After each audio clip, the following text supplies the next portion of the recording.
Looks like we got a new friend!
Hi everyone, Scratch says nervously in case they're muted due to tech issues again. Welcome to T3P. It looks like everything's okay on my end, but give me plenty of feedback because we had so many tech issues this weekend. Just let me know that everything's okay. Reassure me, chat. Reassure me. Before we go around and say hello to everyone, please check out the opening links which are currently being spammed in chat. All the places you can find us, communicate with us and our community, support us, and all the other good things. You can also find information about our sponsors, Bird in the Storm Publishing, and Mage Hand Press, who are we're very grateful to them. They make it all very possible. Yeah. Oh, we also have a bunch of websites where you can get 10 to 15% discounts on all things tabletop, so check them out as well. Erasavad.com, ruinc.com, and tabletoploot.com, and also Mage Hand Press have given us a store discount link as well, so check that out too.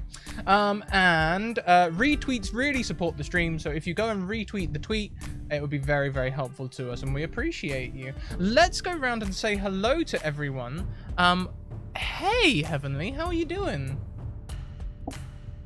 Hello. I don't know why I'm always startled that you start with me, but for some reason I never think you're going to start with me, and then you do, and that makes sense because I'm the DM. So this is your domain. You know, we defer to you first. Like, welcome everyone to T3P, Tooth, Tail, and Talcum Powder, and we're ending the game soon, which is really sad for me. We have this game, and then next week is our last week. So prepare for answers to questions that you may have had. Things revealed? I don't know. I guess we'll find out. Who knows? Not me, surely.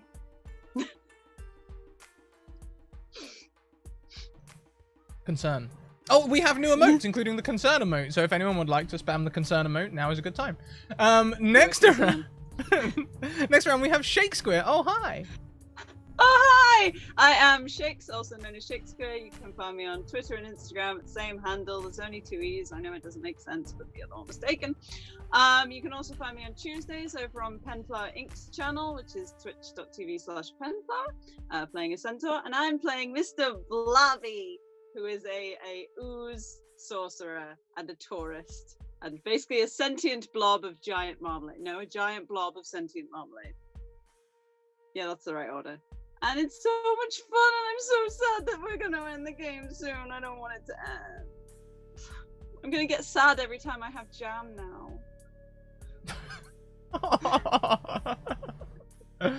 Thank you, Shakes. Next around, we have Leonie at Gloss and Gadgets. Oh, hi. Oh, hi everybody, it's me, Gloss and Gadgets, also known as Leonie, and I play Aristomachitecos, Minotaur Monk and Mummy-Tor, group mom, also main carer of the baby. And when I'm not here, I'm over on my own channel, Goldheart Gaming. You'll see me in the chats, just typing away. And I'm really sad that this is ending. God damn it, Scrap, why can't you do lung campaigns? I'm sorry. We have so many new people. I'm sorry. Serious note though, I'm literally only DMing 2 campaigns next season because we've got so many new people coming in who it's about time that they start having a go at DMing and stuff. So good. Yeah. Finally, the academy, they graduate. Yeah, right? They graduate with their own season. Oh. Well, I love it. But most certainly not least, we have Tommy at Imperator Pengu. Imperator? Did I say it right? Imperator? I mean, I've heard it so many different ways. I don't even know what the right correction is anymore on it. I'm sure I could find it. I say Imperator, but I've heard it Imperator a lot as well. So Tommy, the patron saint of pronunciation. I've given up these days. I've just resigned the fact. Hello, yes, I'm Tommy. It's much easier to say correctly than any other name I apparently come up with. Are you sure it's not Tommy? I mean, here's the thing. You do get, like, I am properly Thomas in IRL, but I live in an area where like Tomas is a correct pronunciation that may happen, because that's like the Spanish pronunciation of Thomas is Tomas. So also Polish. I get that a lot. I learn something new every day. Does anyone ever call you like Thomas? Let's see. Nicknames I've had over my life: Mr. Tumnus, Timothy. Why Timothy? Because someone was convinced that was my name for 6 months. Oh, bless you, and you never corrected them. No, I did correct them. They didn't believe me. You need to maybe do a spit take, dude. This was in like middle school, so chances are they probably were just being facetious. at some point. As everyone is in middle school. Yeah. How old is that again? Oh god, I mean that's like 11, 12, 13-ish, depending on where you are. But anyways, I'm Imperator Penguin on the Twitter sphere, Imperator Penguin on Twitch. I do tabletop RPG stuff, although significantly less for the rest of July after next week. It's gonna be a little weird. But the one thing I'll plug is I am running my first streamed GM, like full stream GM campaign right now on my channel on Sundays. We're on episode 3 of our Things from the Flood campaign. If you like the 90s, Robot Jesus and Raptors, it's a great show. Both episodes are on YouTube. You can find them at Come As You Are, Tabletop Explorer Society YouTube. Could you pop a link? That's all I got. I'm done. That's my 10-minute intro. Well done. You got through. You got through, despite me distracting. Could you chuck the YouTube link in the channel for us? I'd be interested in checking that out later. Sure. I think we did pop in last weekend, but I think you'd already been halfway through or something. So Well, that just leaves me. I already did all my intros thanks to the bot. So I play Gerbil Kent, who is a sneaky assassin hell-bent on ruining people's asses. Oh no. And that's not as nice as you may think. Let's hand over to Heavenly. Well, I would be interested to know how anyone thinks that should be nice. But here we are. Lots of confusing questions. I'm stuck in tabs. Oh no, what has happened? Things are going weird. Okay, we're back. Do I have everything I need? Yeah, I do. Hello. All right, let us begin today's session. For the chat, I like to start with like a little paragraph, like a little TV intro. Do this every time. And I don't know why, but I've announced it every time. You all should know this because presumably if you're watching this, you kind of know what's going on, but who knows? Here we go. TV introduction. It begins now. Take a drink of water. So warm and lemony. Gwen had been serving the crown of Jadir since she could wield a weapon, as had her mother and her mother before her. The tiefling came from a long line of acolytes dedicated not to a church or a cause, but a name. The Bluebeard family had been in power for a long time, and they had only grown more paranoid of their so-called right to rule as the crown continued its descent down the family. Farmal, the captain of the peace, had taken Gwen under her tutelage early on, and she had done everything in her power to impress the captain and ensure her longevity under the crown.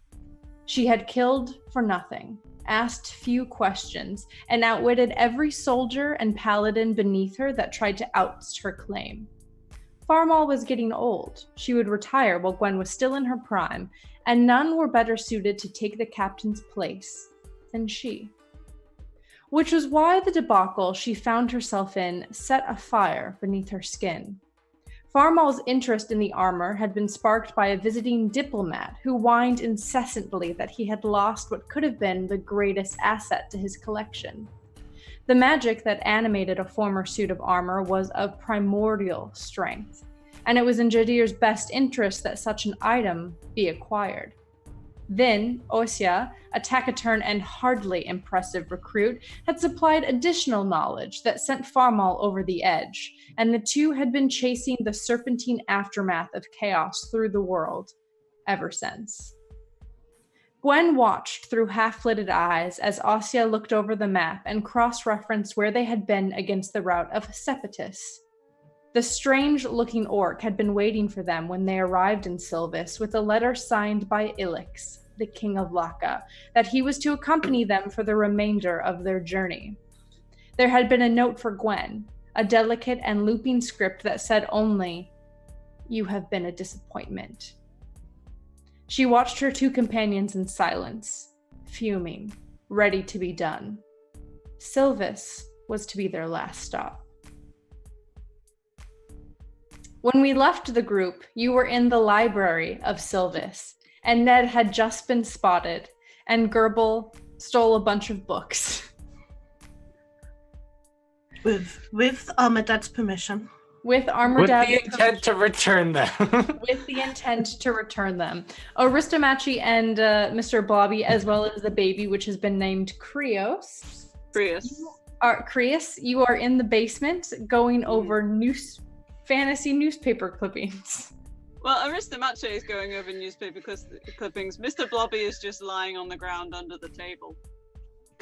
And as you are lying under the ground and as you are reading through these clippings, you heard a commotion of footsteps going up the stairs just around the same time that Gerbil, Asuka, and Ned hear someone saying, "I just saw him over here. It was the mayor's boy." What would you all like to do?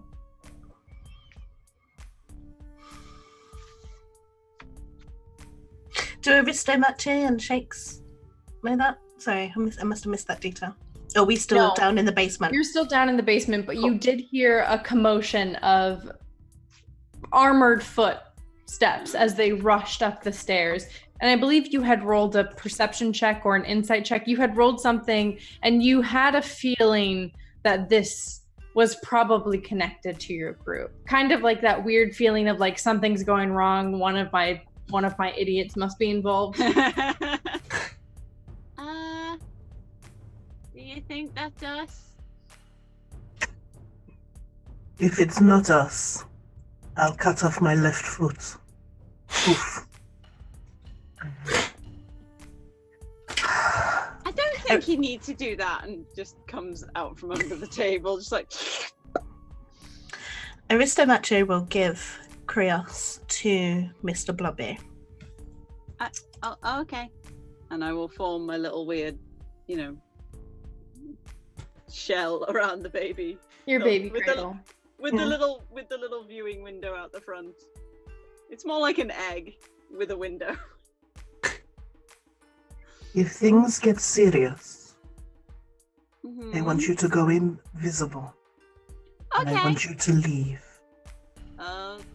with the baby. But without you. Just in case, last resort. Okay. Yep. Okay, I can do that. But you'll come find us, right? Yes. Nothing will I keep can't me make away. milk. Okay, good. Last time I tried to feed it did not go well. Can I also give my alchemy jug to Mr. Blobby as well, just in case? Of course. Just subsume that and be like, oh, okay. Still no hands, so last time that went badly, but I'm sure it'll be fine. Probably. Make a spoon next time. Make a what? A spoon. Oh, yeah, that would have been better. Mm-hmm. And as Aristomachi, as you're giving this alchemy jug to Mr. Blobby, and Mr. Blobby, you have the baby encased, you both think about the first time that you met, all the way back in Talonford, however many months or perhaps years ago. I don't remember what we had established. And Aristomachi, at this time, you had been with the Hollow Hoods a good deal longer than everyone else, because on your first day in the city, you had been conscripted by Nala to help her with one of her compatriots who had been poisoned. But Mr. Blobby, you were in the city for a time by yourself. And at some point, you were in the market. You were a big fan of baths, so maybe you were near the bathhouse. And you hear someone screaming. Not screaming in pain, just screaming, like in frustration. Being nosy, I would just head in that direction and just be like, what's that? So as you head towards this, it's kind of like someone just like, oh, God, this is, that sort of frustrated intonation. As you're making your way, you notice that a couple of people are looking at this strange hunchbacked gargoyle figure. And some people are rolling their eyes, but no one seems inclined to help, as she has laden herself with shopping bags, canvas bags, a basket filled with fruit and vegetables and other things that she's gotten in the open air market of Talonford. And one of the bags has fallen on the ground, and out has rolled nearly everything that she had stored in it. And people are just kind of walking by her, casting an odd look, but for the most part ignoring her. I'm gonna just schlep over, like literally, like over all of the spilled things and just like them through myself until they're like sitting on top of me. Like, can I help you? You drop these. Oh, there's a lot.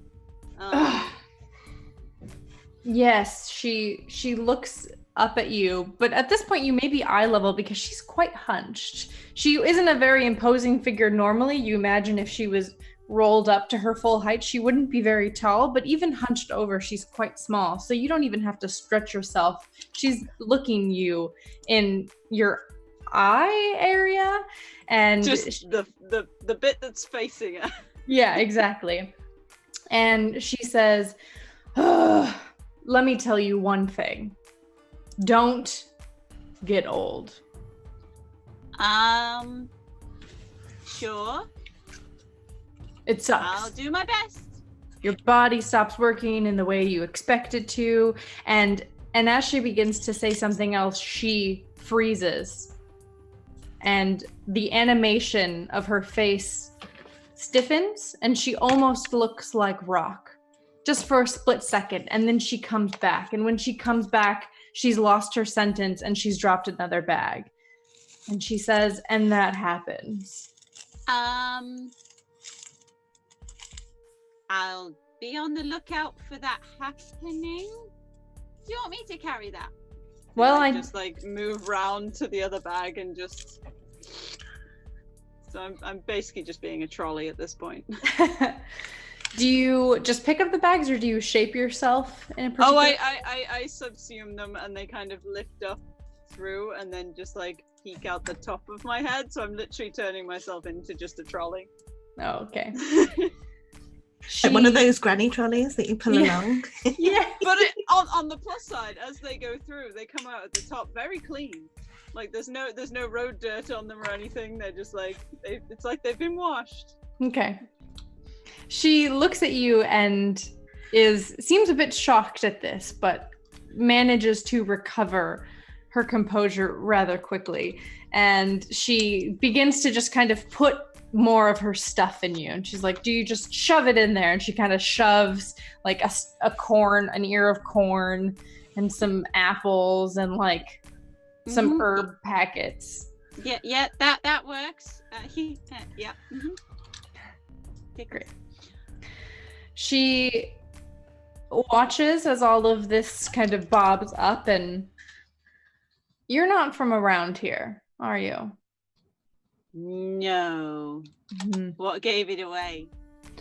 Well, the fact that you stopped to help me. I think everyone here is quite used to my outbursts. And she looks around at everyone and narrows her eyes. My name is Nala. I own an inn not too far from here. My name is Mr. Blobby. And like, a pseudopod waggles. Is Mr. your title or part of your name? I don't know the difference, but the person who gave me it just called me Mr. Blobby, so I guess it's my name. I didn't have one, because we don't, but then now I have one. It was a nice present. Mr. Blobby. It suits you. A child, I presume, named you? Yes, she was small, so she was smaller than the people she was with, so I guess so. Bone having things is strange. Well, Mr. Blobby, if you don't mind carrying my groceries back to the inn, I would appreciate the help. It's harder and harder for me to make the journey without spilling something, and last time I broke nearly a dozen eggs, and Hexley was not happy. And you can't eat them off the floor, which is just such a shame. I don't mind helping. No, you can't eat broken eggs off the floor. And as you say, oh, I don't mind helping, she just starts to amble her way forward. And I just schlep after her. It's like... She walks with a very kind of stiff wobble. You can see that it's difficult for her to bend her knees. She can a little bit, but she's not really getting full range, so she's kind of just hobbling forward at a pretty slow pace, slow even by your standards. You've noticed living among non-blobs, non-goos, that they tend to be a little faster than you, but you're very easily able to keep pace with her, and you suspect that she's not trying to allow you to keep pace, that she just walks this slow. And as you're walking, she says, so, where are you staying in town? Pretty much just wherever I stop. I don't really need to sleep or anything, so I just mooch around until people come out of their houses again. Have you made any friends in your time here? Well, I mean, I've talked to people, and they've talked back, mostly. Tell me, where are you from? I'm from Judea. It's a very, very small village. We don't actually really have a name. It's just farms. So we just kind of call it farms. And how do you find Messir and Talonford? It's nice. It's dusty, Not as but the nice people as are nice. Judea. Well, Judea's too nice. I mean, it's really, really pretty and everything, but it's a lot. Everything's a lot. Of course, they'll be so impressed when I go back, because no one really ever, travels or sees anything, especially not where I'm from. And they were really excited when I left, and because I was going to see all of the new things, and no one had ever done that, so it was really quite impressive and special and stuff. So you plan to return home? Probably. I haven't really thought that far. I mean, at some point, I guess. Maybe. Talonford is an odd place for you to show up if your goal is to come home with stories. Well, I just kind of picked a direction, and this was in it. And they have baths here, which is nice. Do they not have baths where you are from?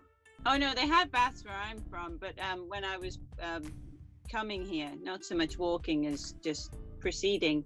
Not a lot of baths on the road, and it gets very, very dusty and itchy. And as you two are walking, you know by now the direction of the ocean, and you can feel the salt in the air as you walk closer to the port. And she turns and you follow, and you walk down this port, and you find a very small, strangely constructed building in between weathered and haggard inns and taverns. And there's a sign outside that says, "Come on in." And she motions to you that this is your destination. Mr. Bobby would head towards the door, and as they pass under the sign, there'd be a funny as they just go in.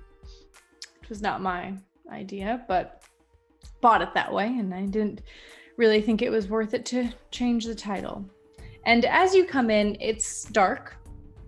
There are fewer lights inside, kind of to give it that grimy appearance, but it's still a good amount of light being let in from the daytime, and it's decently packed. There are a couple of people eating, and you see a centaur at the bar, and he is aggressively scrubbing. Actually, I think Hexley is a tiefling. I've already forgotten. I think Hexley's a tiefling. Yeah, he's a tiefling. For some reason, I thought he was a centaur. He's aggressively scrubbing, the bar, and his brow is furrowed. And Aristomachi, you have been with the Hollowed Hoods for maybe a couple of weeks now. When you were first brought here by Nala, you helped her save one of her compatriots who had a strange poisoning that you were able to fix. And almost immediately, Nala asked you to join. Did you join, or did she require a bit more finagling to get you to come aboard? I would have joined. Aristomachi came to town to escape life back to where she was from, and safety in numbers, a place to earn money, a place to work on her trade. She's already started terraforming her room. Yeah, I was gonna say, so when you first got here, there was no plant life. There was like maybe a dead succulent down at the bar, but there was nothing. So as you walk in, Nala leads Mr. Blobby up the stairs because you were going to her room with the majority of the purchases. You dropped off a couple of things with Hexley at the bar, who did not say thank you. But some of the stuff is in her room, and as she walks by, she passes by your room and says, Aristomachi, you're doing a beautiful job with whatever it is that you're doing. Making the place a little greener. I don't know why you bother. I've tried to have plants in here and they just all die. The salt water isn't good for them. You must boil the water. Oh. You must boil the water first to get the salt out. And look. And she will pick up a pot of thing, and it has salt in it, which she's gathered off the water.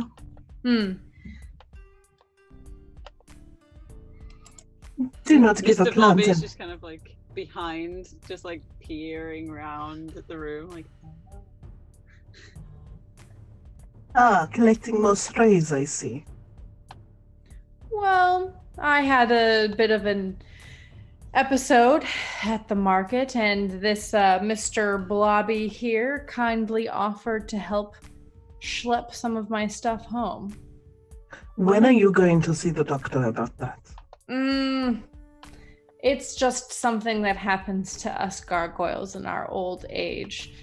Eventually, I'll just turn back into stone, and you'll have to find a good place to keep me. Or at least use the cream I gave you. Yes, I found that I have a bit more flexibility in my hands now. Thank you.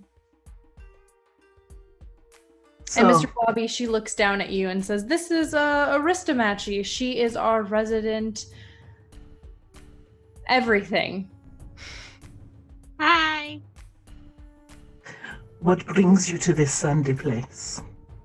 I wanted to see things I hadn't seen before.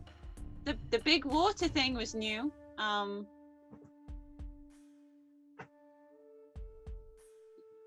The ocean? Is that what it's called? It's just a really big water. Ocean. Tastes funny too. That will be the salt. Oh. It's nice though.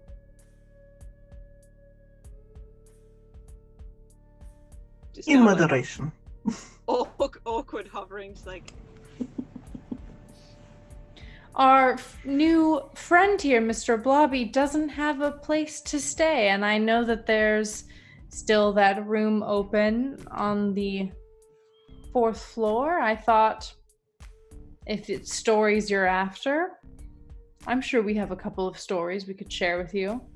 Oh, that would be lovely. I mean, I don't need a room. The barrel will do. I don't really use things much. I carry everything I do use, so. There is a barrel at the bottom of the stairs. That'll do me. It'd be nice to, spend some time with people that I'm not paying for things. Well, as long as you are willing to work. Sure, I'm good at work. It's all I did before I left Judea, sort of, kind of. Well, it wouldn't be farm work, but something that doesn't sleep has its uses in our line of work. I'm really good at cleaning things and tidying things up and carrying things and some other stuff, I guess. we also have lots of things that need to be cleaned. Excited wiggling. Or all of the produce and things just kind of like shift a bit, like a living fruit hat. Yeah. Okay. And so as you two are in the basement and Aristomachi, you are handing over the baby and the jug, maybe you both kind of remember this first time that you met, or it was something that you've been thinking of as you've traveled. Because although you all have worked together, this has definitely been your longest standing time together. But now you are in the present moment and you hear people running by and you have actions to take. Mr. Blobby, you have the baby. What do you want to do? I'm going to just kind of go like, just in case. I mean, I'm within shouting distance, and I'm going to cast invisibility on both me and the baby. Okay. Are you going to stay in the basement, or are you going to go anywhere? I'm waiting for what Aristomache is going to do. I'm following with baby. Aristomache will turn to Mr. Blobby, actually, and just say, I want you to know I appreciate you. Thank you. I appreciate you too. And I will want to go upstairs, but stealthily. Okay. Go ahead and roll me a stealth check. That would be an 18 plus 12, so 30. Damn. Yeah, you are so stealthy, despite the fact that these stairs are not they're not new. You know, this is an old library, it's an old city, and despite the fact that you are very, very tall and you have hooves, which tend to make a lot of noise, you are able to sneak up the stairs quite effectively. And as you sneak up the stairs, you see guards that have this beautiful ornate armor that has a crest of the city emblazoned on the chest. And they are carrying swords and spears, and there are 4 of them. And they continue up the next flight of stairs.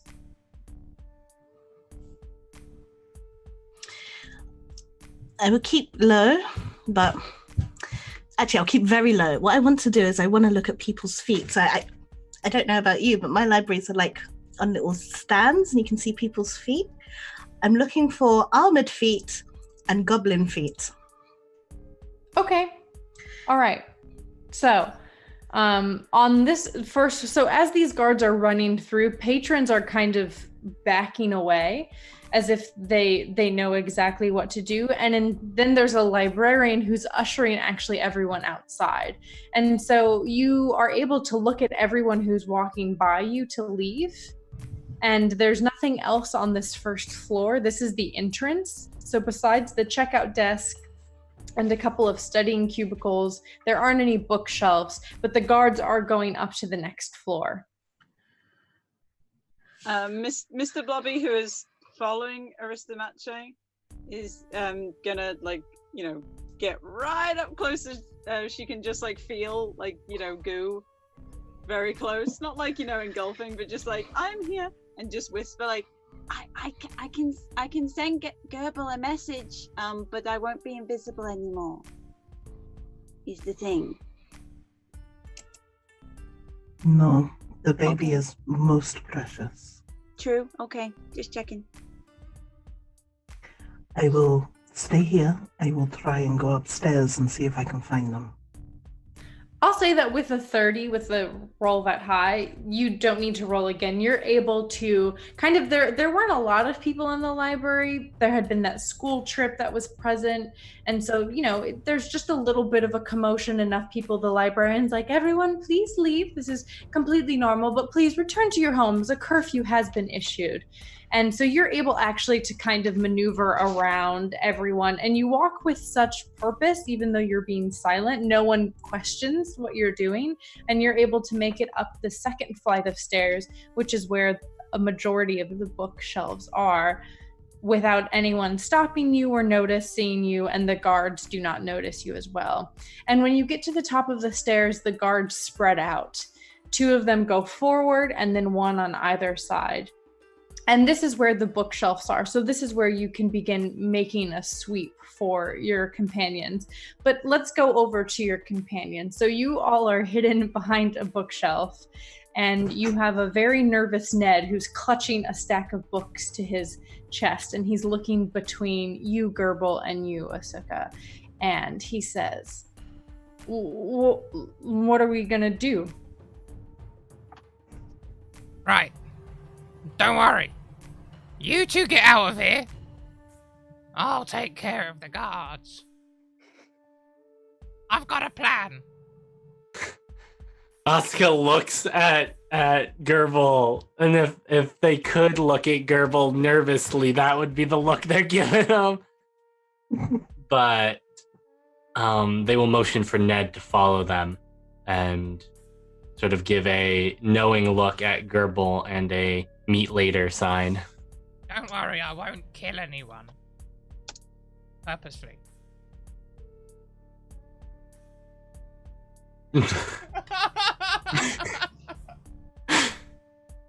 Ned nods nervously, but he sticks close to you, Asuka. And then just as you're beginning to walk away, he looks back at you, Gerbil, and he says, we should plan a place to meet. So like if we get like separated, we kind of like know where to go, because like we should leave the library. I don't know the city. Me neither. I don't. Snat's place. Asuka will point at that. You'll like point at Gerbil, like that's the one. Yeah. Oh, that's... okay. Yep. Okay. And then we'll try to push Ned forward.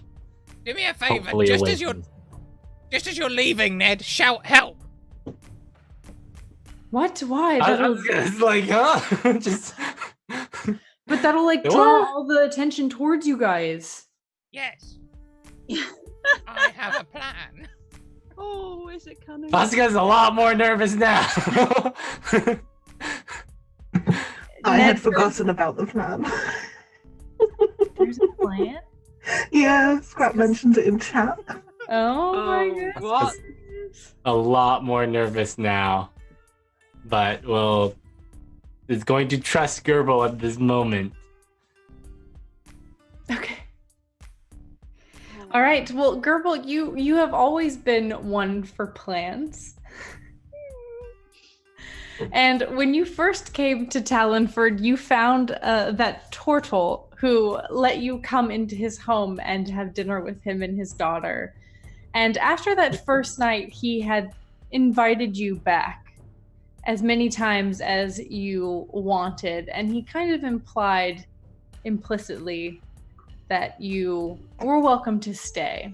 Did you stay with him, or did you continue seeking other opportunities?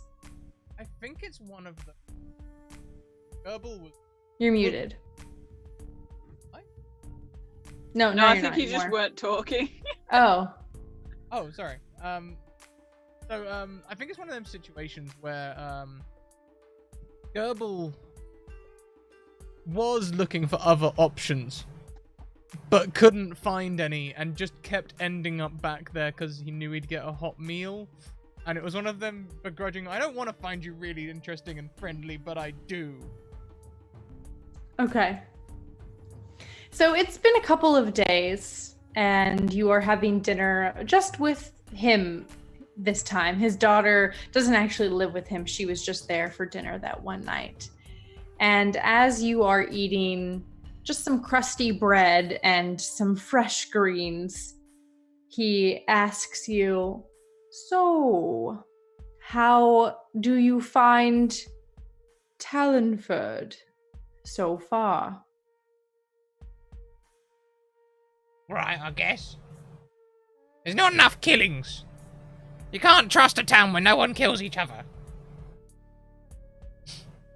That is a very interesting perspective on crime management.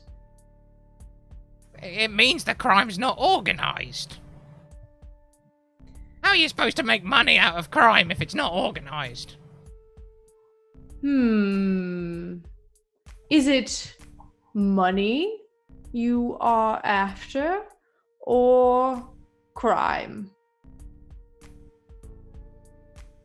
Hmm.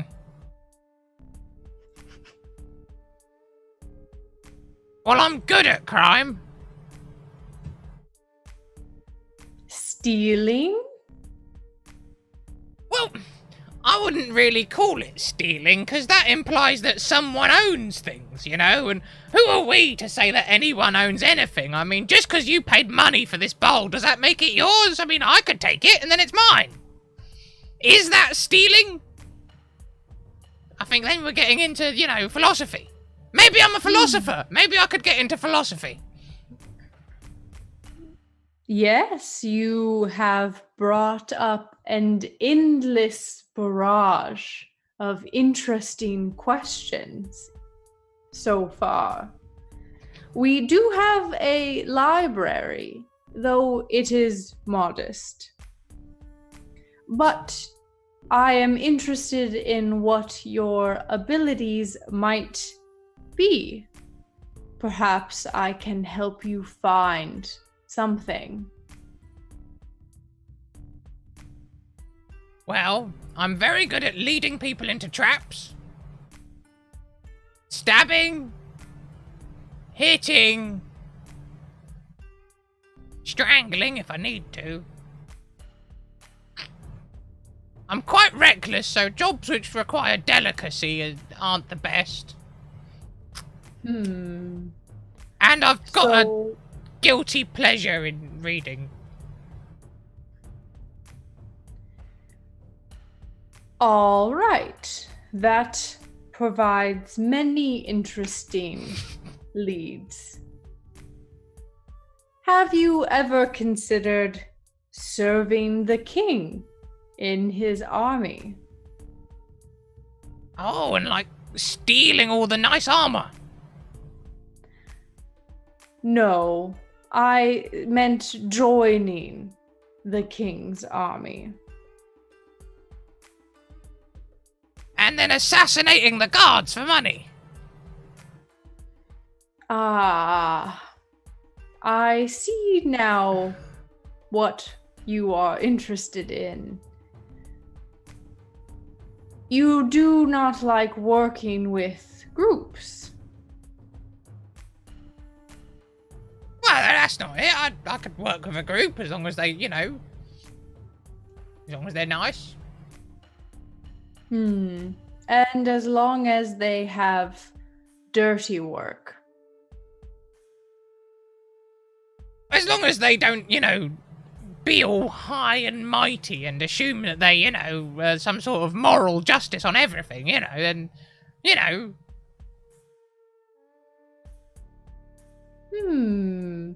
I have something. And he very slowly stands up and pushes his chair back from the desk and meanders over to a credenza that he has in this dining, living, kitchen area. It's a very small place that he lives in. And right on top are a bunch of books, which I'm sure you may even have perused in your time. And they're rather stuffy histories and autobiographies and that sort of thing. Nothing super sexy and fun, but definitely stuff that would give you information about the town and Messir and kind of the history of the king and how he became king in his time. And he moves the books to the side, again, very slowly redistributing everything. And he pulls out something that is not a book, but it's very big and flat. And he comes back to the table and he opens it up for you. And in there is a kind of almost family portrait that's been sketched out. And it's very old, has worn edges, and it's been folded and unfolded many times, so there are some creases in the ink that was used to sketch it. But it's a bit of it looks like a family drawing of about 17 figures, all wearing the same cloak, although the cloak is pushed back so you can see everyone's head. And there are no details to the face. It's a very rough sketch.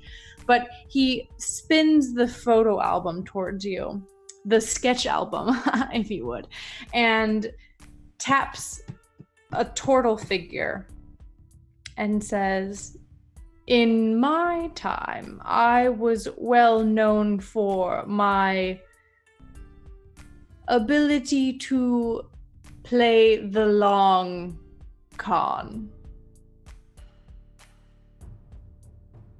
All right, yes. And I worked with a group here in Talonford, and he taps a figure that's in the center. It's a gargoyle. And he says, "This is my dear friend Nala, who, despite everyone's insistence that she is too old and should retire, maintains control of a group of like-minded folks who do what they are asked to for coin."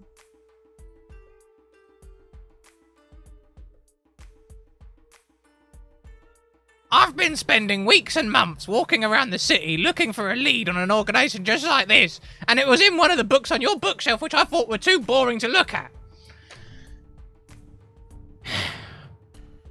Alright, yeah, I'm interested. How do I contact him?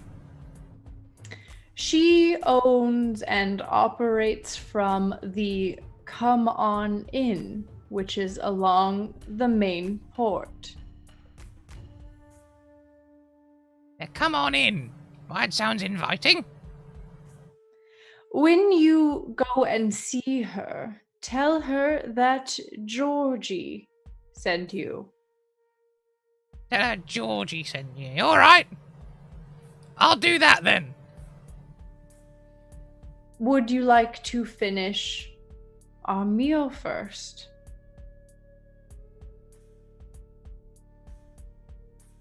Yes, I would. And as you say that, he shuffles with a little more pep in his step over to a cabinet, and out of it he pulls a glass bottle, like one of those wide ones that has a really thin long neck, full of a rich ruby liquid, and 2 glasses, and he sets them on the table and he pours them, one for you and one for himself, and he says, "To finding new opportunities." Yeah. New opportunities. And he clinks your glass to his and takes a swallow. There's a fly in my water. So, And as you are in... What was that? Throughout that meal as well, Gerbil's going to be trying to get out of Georgie what his long con was. And if it's still running, Okay, what would you, how would that work? You just asking pointed questions, or do you just ask him? Is it a casino? No. Shop front? No. Racketeering? No. Oh, I know. You've pretended to be a foreign dignitary like a noble or something, and the king sends you a weekly tithe, but actually none of it exists. Closer.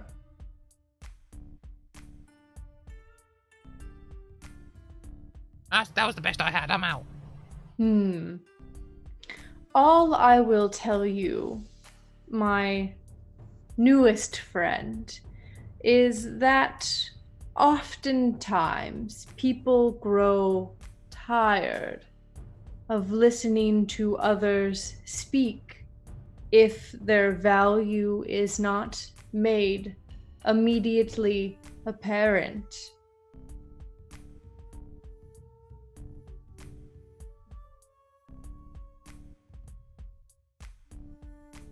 What, so you're saying you don't get to the point on purpose? No. simply that it can pay in the end to make others think that you are long-winded and old and rambling, even if that is perhaps not always the case. And the king is incredibly grateful for the secrets that are shared when others think you cannot listen.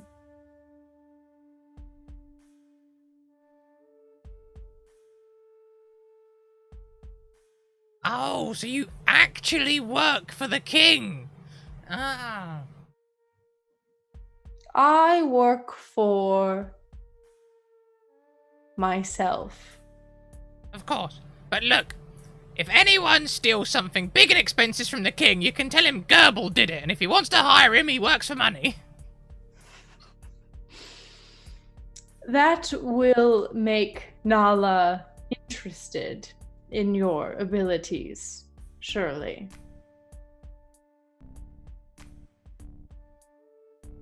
Right. So you are in the library and you have just told Ned and Asuka to leave and for Ned to scream help as they do so. Are you staying until they've left, or are you enacting your plan immediately? I am walking behind them about 15, 20 feet behind, Okay. waiting for them to go through a bottleneck. Probably will be the entrance to the library. Okay. And Asuka, what are you doing? Doing my best to sneak with Ned through the stacks. Are you trying to sneak? Or are you just No, kinda- I think we're gonna take Gerbil's advice. Okay. And we're gonna try and look like we're gonna have Ned do whatever it is Gerbil had for a plan. But we're also Gerbil was like, when you're trying to sneak in a place where you don't really need to sneak, just look normal. And so we're just gonna look normal. Like I'll try to keep my body between like Ned and like them. Okay. But other than that, we're just gonna try to look normal. Okay. It's a pretty small library, so despite the fact that these guards were kind of in the stacks, you're able to not circumvent them, but you again are walking, with purpose, and Ned has these books clutched to his chest, so kind of on first glance, as people are walking by, everyone thinks that you're just leaving and you're heading towards the entrance, so it seems pretty normal. So you're able to make it down the stairs and out with the throng of people that were leaving. And Aristomachi, why don't you make me a perception check?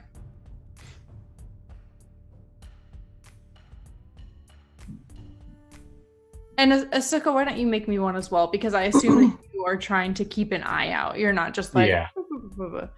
19 plus 7, so that makes that 26. Damn, okay. Oh, that's a nat one. Okay. On my perception.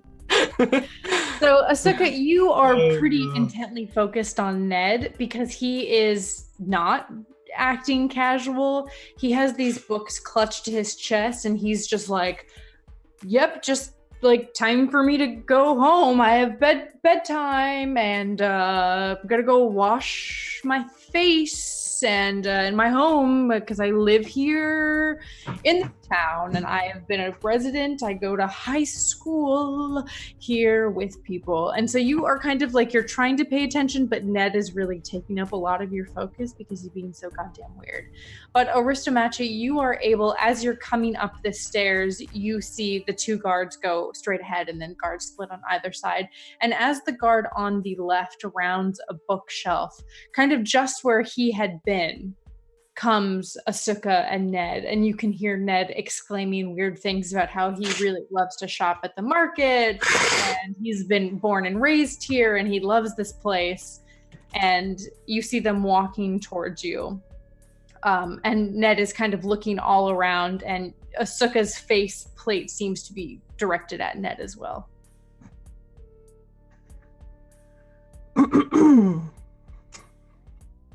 If I step out, I'll spook Ned. Probably. Yeah, most Most likely. Most likely. Most Here, likely. I'll roll a little check for Ned. You know. I've just looked down on my seat, my seat. Sorry, I'm so excited. I would like to spend a key point, please, and cast silence. Okay. So it's just a 20-foot radius sphere. So I want it between where Asuka and Ned are, where I am, Okay. and whenever they walk into it, they are deafened while entirely inside it. Okay, so he'll notice that he can't talk either. Yeah, Okay. there's no save. It's a concentration up to 10 minutes. Okay. So Ned is walking forward and he has these books clutched to his chest, and Asuka is very close behind him, if not even like next to him. These two, they're keeping pace. And he is saying, every summer I go down to the watering hole, and I swim with my girlfriend lives here. Her name is Sim. And then he walks into this space and immediately you can see his lips moving, but no sound is coming out. And then this look crosses his face as he realizes that he isn't saying anything either. And his eyes go wide and he drops the books and he rounds on Asuka and is emoting, obviously. But Asuka, you can't hear anything. And Asuka doesn't notice a difference. No different for Asuka. Asuka's just looking at Ned, just keep moving, just keep going. You're kind of motioning for him, and Ned's like. And at this point, I kind of just want to peek my head out and try and get notice, and just kind of press one of my 3 fingers to my lips and be like, I've rolled a nat 1. I don't know how much I'm noticing right now. That's a big distraction. Ned notice me. I'll say, at this point, Asuka, you're going to notice because walking into a sphere of silence is going to re-alert you to others because this is obviously a magical effect. Yeah. So go ahead and re-roll for me.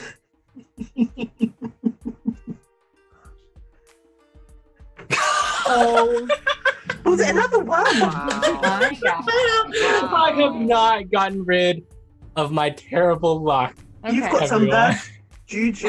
Oh. Okay. So you try and look around and Ned it smacks you in the faceplate because he's gesturing so wildly and you're trying to kind of peek around and you're trying to move around him and he just smacks you right in the face, and so you're a little disoriented for a moment. It doesn't hurt, it doesn't knock your helmet off, but it's just kind of startling. And unfortunately Ned does not notice as well, but How far away are they from me? not very far, just 20 feet probably. I want to just kind of get up to them and just restrain Ned. Okay. Do you want to walk into the bubble of silence?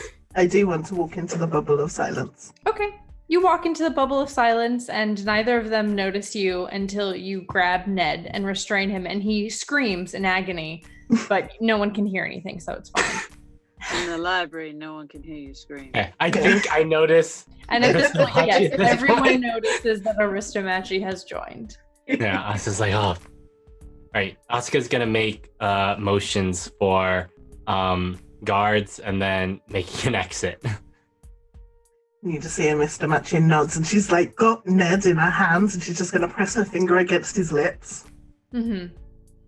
So He nods that he understands, and then he bends down and he picks up the books that he drops and he waits for one of you to lead the way. Okay. Asuka will also sign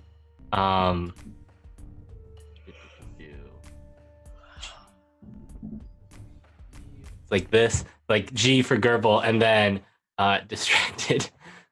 Okay. Mr. Matchin will just shake her head. Asuka's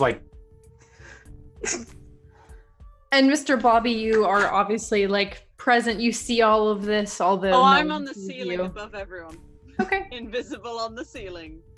So I know I was told to stay downstairs, but I'm nervous. So yeah, Okay. just on this like a gooey invisible chandelier with Okay. a baby inside it.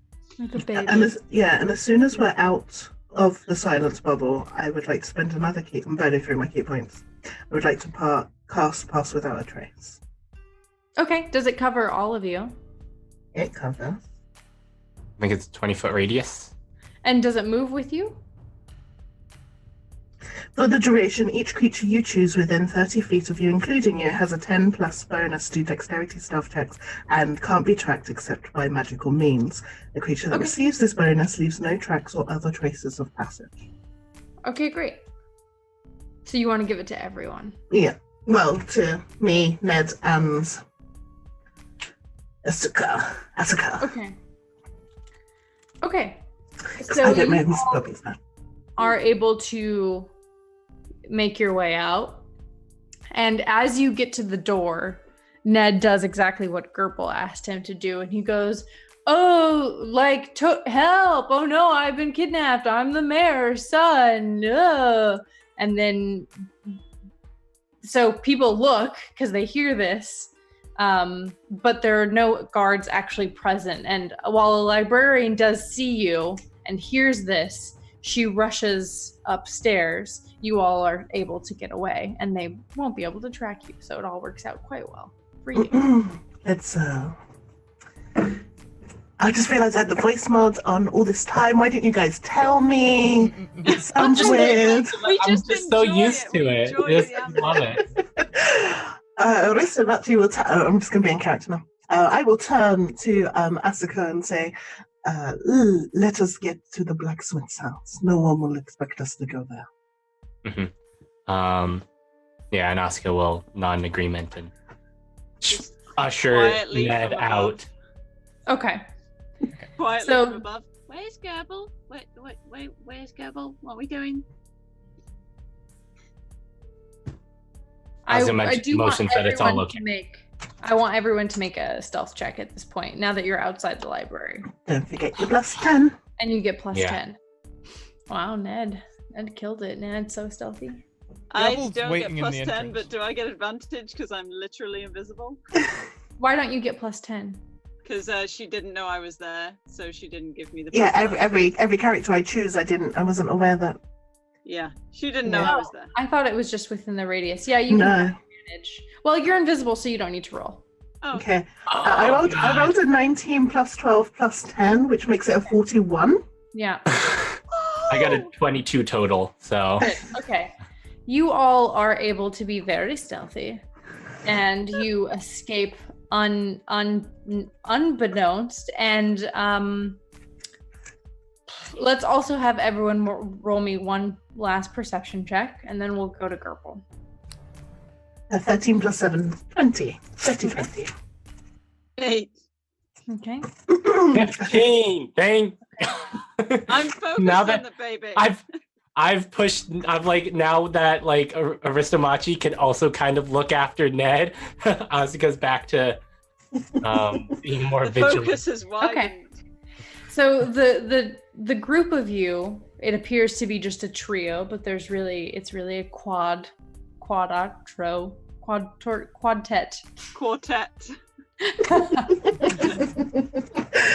Quattro's a car, isn't it? It's A quartet. 4.5. I mean, come on. 4.5, yeah. You kind of are able to, so there are people kind of milling about in the streets. It was, pretty early in the afternoon, early evening as you were doing this. So people were milling about. You can see people are being ushered inside. There are a couple of people who, like, they look like guards, but like not like the guards that you saw in the library. And they're kind of explaining to people like, there's been a curfew enacted. Please remain in your homes until we tell you to go out. Everything is fine. This is just a standard drill. And as you see this happening, you are able to very effortlessly put yourself among this throng of people as they are moving about, and no one notices you. But Aristomachi, you notice three people that look incredibly different from everyone else, and they are not moving, but they are standing at the foot of the library. And you see a tiefling in this ridiculously elaborate gold armor, like an armor dress even, and she has a whip at her side, and she looks incredibly pissed off. You see a Vedelkin, I don't even know how to pronounce those things. And she is wearing very simple robes, and she has a sparrow painted over her heart.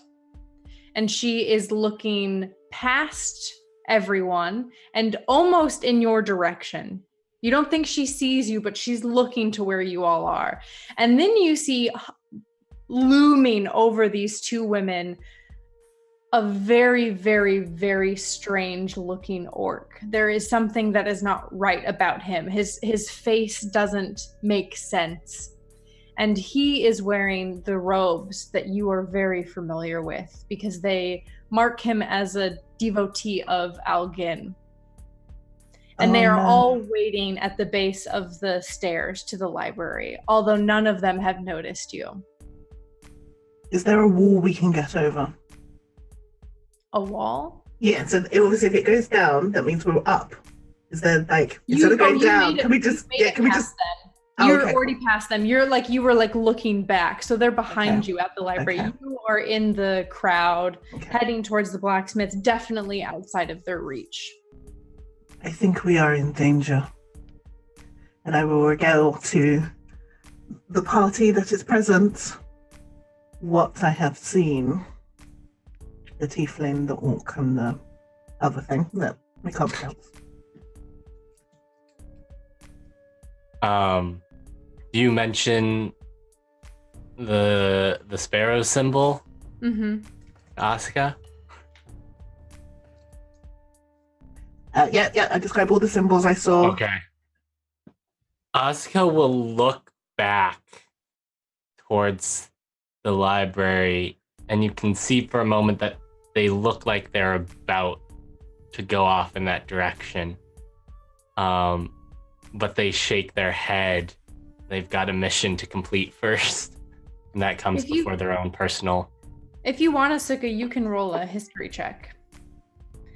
And I'll say you do have disadvantage because you're trying to remember perhaps a personal connection. Here comes the one. Oh, 19. Those are actually not too bad. Okay.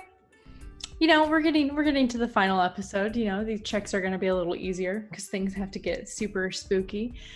When you look back and you see this young woman standing there, and she's kind of looking in your direction, and her brow is furrowed, and she's wearing very simple robes with that sketching. You, for a moment, have a flash of what she looked like as a little girl in your arms.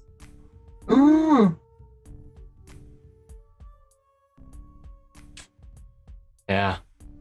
And, as I say, Asuka has that moment of looking like he's going to go over, but he doesn't, because they've got a mission to complete, and that takes precedent over their own sort of personal. Okay. So they'll just sort of usher the group away, to the blacksmiths. Okay. Whether or not anyone sees this hesitancy in Asuka, that's up to you, Tommy, whether or not you want it to have been obvious enough that you think they would have noticed.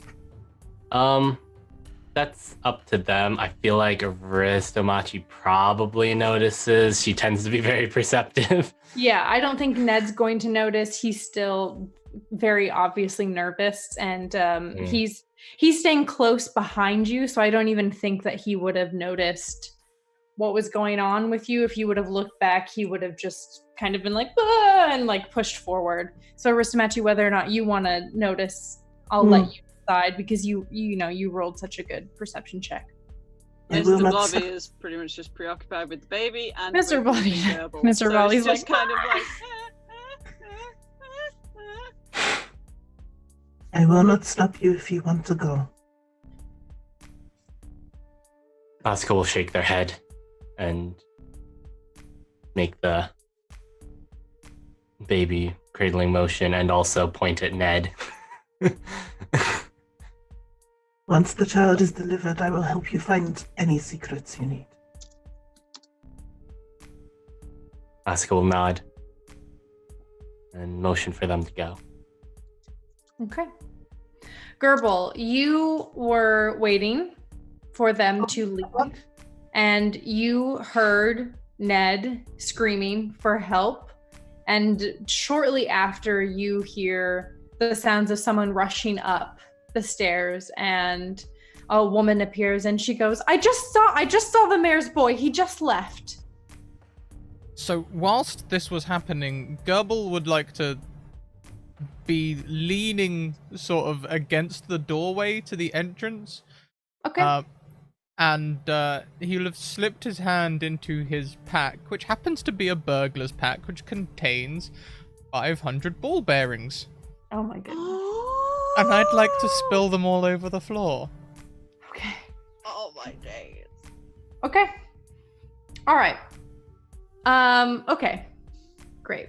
So you you see the librarian then since you're at the entrance of the door. You see her look as Ned calls out, and just this dawning realization, and she runs past you. And at this point, it's been enough time. There aren't very many people coming out of the library. It's just kind of the last people who are like, nah, but I have a homework assignment tomorrow. Nah, but this is like a public space and I pay taxes. I shouldn't be forced to leave. Are they They're all kind of- students? What was that? Are they look like students? Because I can create a lot of carnage here if they do. Oh! I mean, they're not all students. They're just like people, you know. Okay. They're not in school uniforms. But like maybe, people researching, people who maybe they're like PhD grads or, generally Oh my people God. who enjoy drinking.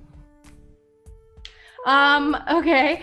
I'll say that the people who there are 4 guards, 2 librarians, and I will say there are 5 straggling library patrons who definitely look like they're the most dedicated to the library and the services it provides. So whether or not they're students or they're just people who really like to read or who like don't have a place to go yet, that's who's leaving. Okay. So this tactic will not work for that then. In that case, I will start walking away from the entrance. Okay, so you spill all these ball bearings and you walk away from the entrance. There are 500 of them, right? Yes.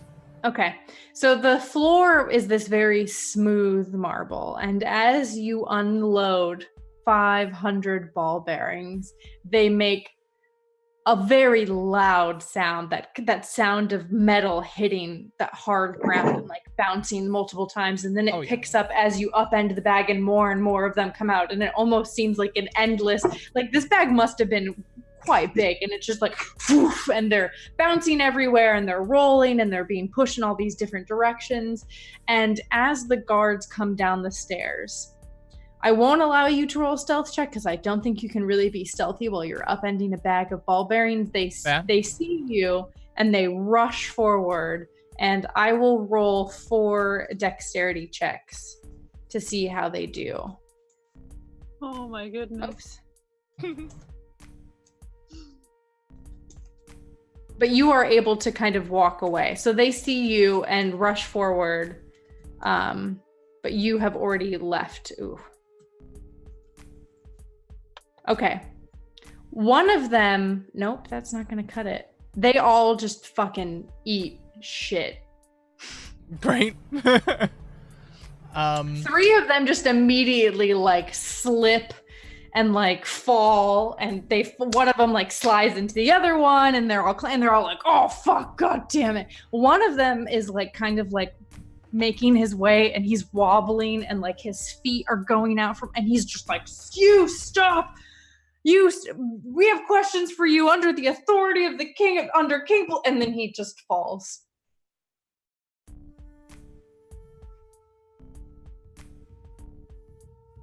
I would like to be a little reckless and create them a nice distraction so that they don't think of following us, because that would be a bad plan.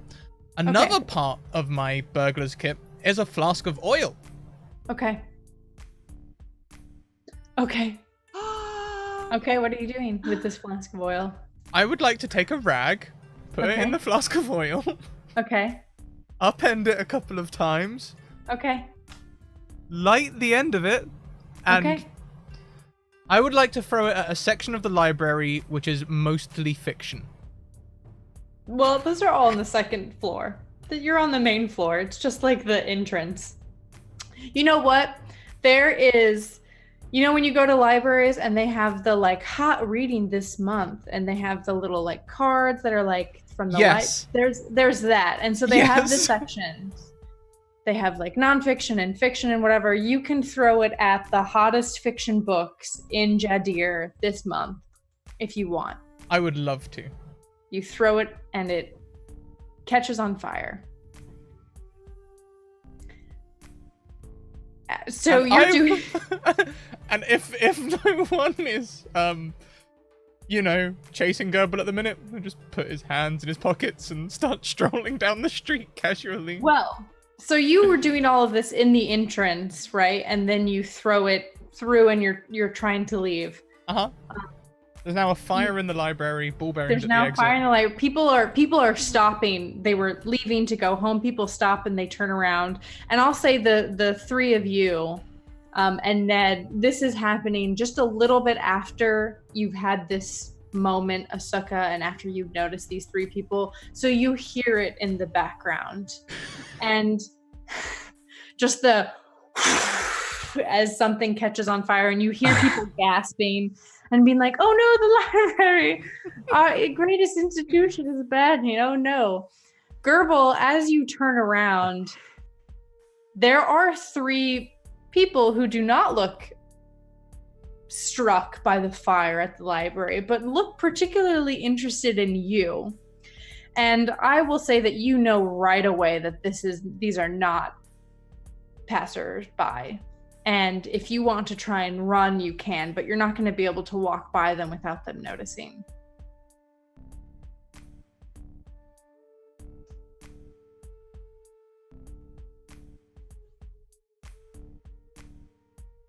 Look!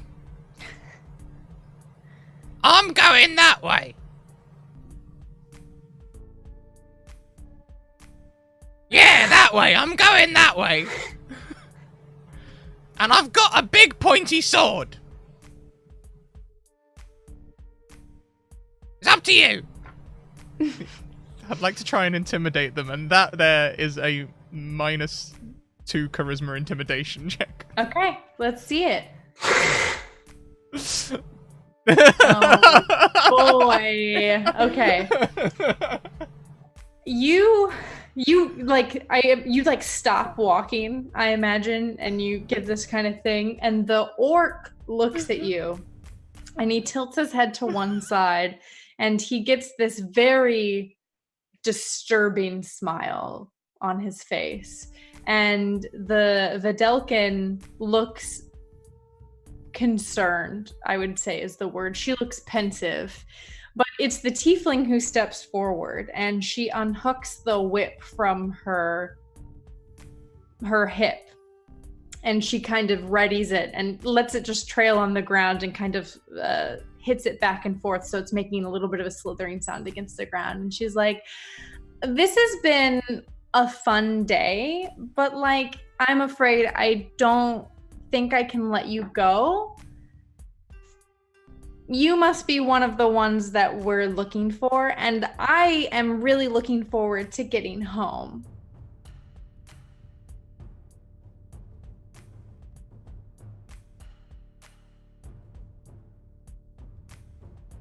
Okay, look, party. Do we want Gerbil to come back to the party? Because he has more stupid ideas, and one of them is running back into the library.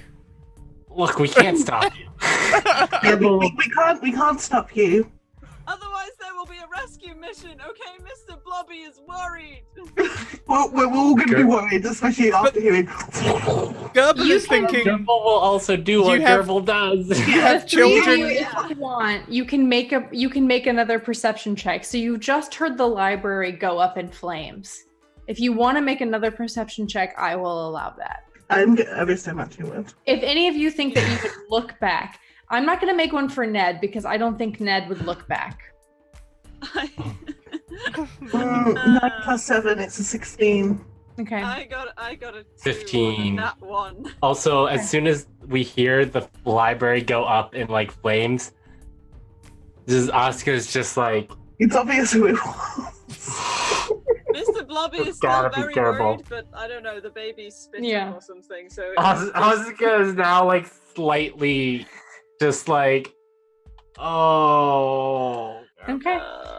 You both, Asuka and Aristomachi, you turn and you see Gerbil standing, like pointing as he's illuminated from the side by this flame, and you see this tiefling unhook her whip and take a step toward him. So here's Gerbil's logic, right? Okay. Okay. Flask of oil, just a small fire, just something to distract people. The library's probably going up in flames, but that's his logic, just a nice small distraction. So if I head back into the library and they follow me, then I've distracted them from the child and Ned. Yeah, that's Okay. That tracks. follows. That tracks, yes. Logic. Gerbil, I'll allow you one more reaction, whatever that may be, and it'll probably come with a roll. And then after that, it will be initiative. Okay. How far away are we? You would be able to get there, and if you guys want to do initiative, I'll say that you guys can get there immediately. You're not that far away. I'm not going to make you like wait 3 rounds because the Gerbil might be exploded by then since he's on his own against 3 people. I just kind of want to know I'm 60 foot near, and there's a shadow near me. That's all I need to know. Okay. I'm gonna wait and see what Gerbil wants to do. Yeah, because yeah, that'll Gerbil. determine whether or not we do initiative. Okay. See, this is the thing. We've established that Gerbil reads a lot of books, and he would have read at some point, never fight on the terrain your enemy chooses. So, Yeah. he's going to run into the library. Make a try and make a dexterity check, because as soon as you move, Gwen is going to attempt to intercept you. It didn't really matter for my intimidation check, but I also forgot I did enrage last time. I haven't rested, so I have Okay. got 1 level of exhaustion giving me disadvantage on all checks. Okay. Gerbil, why? Yeah, no, you are going to, so she's going to be like, I really want to go home. And you're going to be like, boop. And she's going to be like, no. And she's going to crack the whip right in front of you. So as you're trying to run this whip, it's not going to hit you, but it's going to stop you. And she's essentially trying to herd you. And at that point, everyone, we will roll initiative. Are we going to? If you guys want to roll initiative and then choose to run away or to continue, that's totally fine. But just for the sake of, Gerbil is now engaged in battle. Like Gerbil. Gerbil. We're going to save Gerbil. Are we gonna Yes! save Gerbil? Yes, we're going to save Gerbil. All I'm saying is it won't be the first time that Gerbil's seen the inside of... We keep Gerbil. All I'm saying is it's not going to be the first time that Gerbil's seen the inside of a prison cell, okay? Like, you'll be fine. I'm worried that these people are going to put you in a prison cell. They're going to They're put gonna you torture in, like, you. know, God damn it, Gwen. yeah, annihilate Where you or is- something. Where is? Oh, there it Oh, is. wow, Gwen, my girl. Mr. Blobby 16 likes Gerbil. Okay. But Gerbil got a 24. Ooh. Maybe Gerbil will be able to run away. What did you get, Leonie? 16. Okay.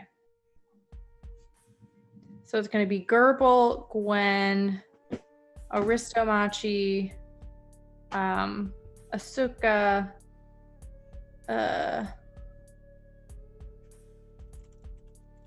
the blue person who we know is a Soya, just secretly though, then Mr. Blobby, then that ugly ass orc. All right, Gerbil, here you go. Well, the intimidation didn't work, and he did say I've got a pointy sword. He tried to run away, and that didn't work either, so... Alright, you asked for it! Gerbil's gonna rush forwards towards the whip person with the whip. Oh, God damn it.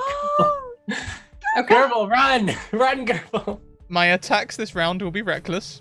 Okay. It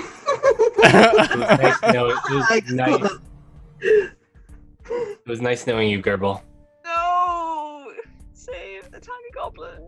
Oh, hang on a minute. That's actually made with normal because reckless will cancel out my disadvantage from my exhaustion. So you got a 9? First Nine. level doesn't count against attack rolls, I believe. First level of exhaustion is only abilities and skills. Yes, ability checks. Thank you. So that is with advantage of 24. Okay, so you do have advantage. Yeah, I'm attacking recklessly. I'm getting confused with the exhaustion, but it's only ability checks, not attacks. Okay, a 24 does hit Gwen. Yeah. Yeah. Yeah. Yeah. And then extra attack. Okay. 14. Nope. Oh, bonus action. Oh. Enrage. As in frenzy rage. So Okay. I enraged as my bonus action. So that's it. That's all I got this round. Okay. You're attacking her with your Rapier. Using my Rapier. strength. Yes. Okay, cool. So you are able to hit her that first time. You're quite short, and she's wearing like a dress armor. So you kind of get her right on the knee, like right behind the knee, and she's like, ah. Has she got arse armor? My greatest weakness. Yes. Yes, she has ass armor.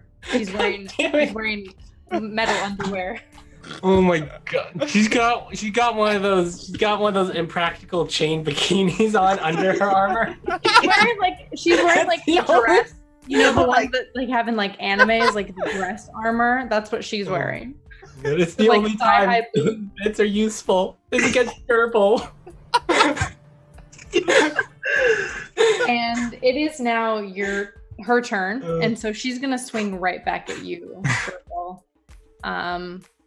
I am using this really cool extension for Chrome called it's called Beyond 20. So I'm actually, all of my character stuff is in D&D Beyond, and I can roll it and it comes up in roll 20. It's really cool. Oh, That's awesome. That is I cool. highly recommend it. So she is going to come at you, Gerbil.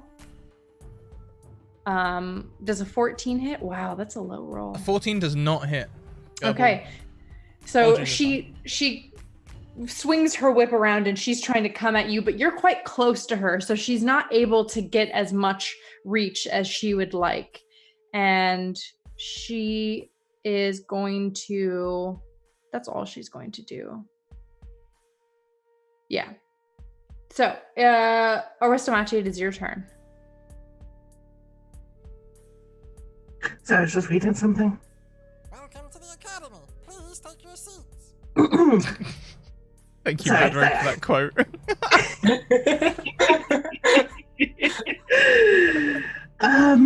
Okay, it's not an action. Cool. The orc, he's nice and big like me, right? I always fight the biggest guy or girl. We do not care for gender, just whoever's the biggest. Okay. I would like to move and shadow step right out of this guy's shadow. Okay. Behind him. Yep. And I actually take out a dagger. Okay. And because he has, because I've both shadow stepped, I get advantage, but also they haven't had their turn to assassinate. Okay. Activated along with sneak attack. Mm-hmm.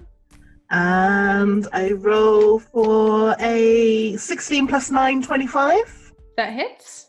Excellent. So they take 9 points of piercing, plus Okay. an additional 7 Okay.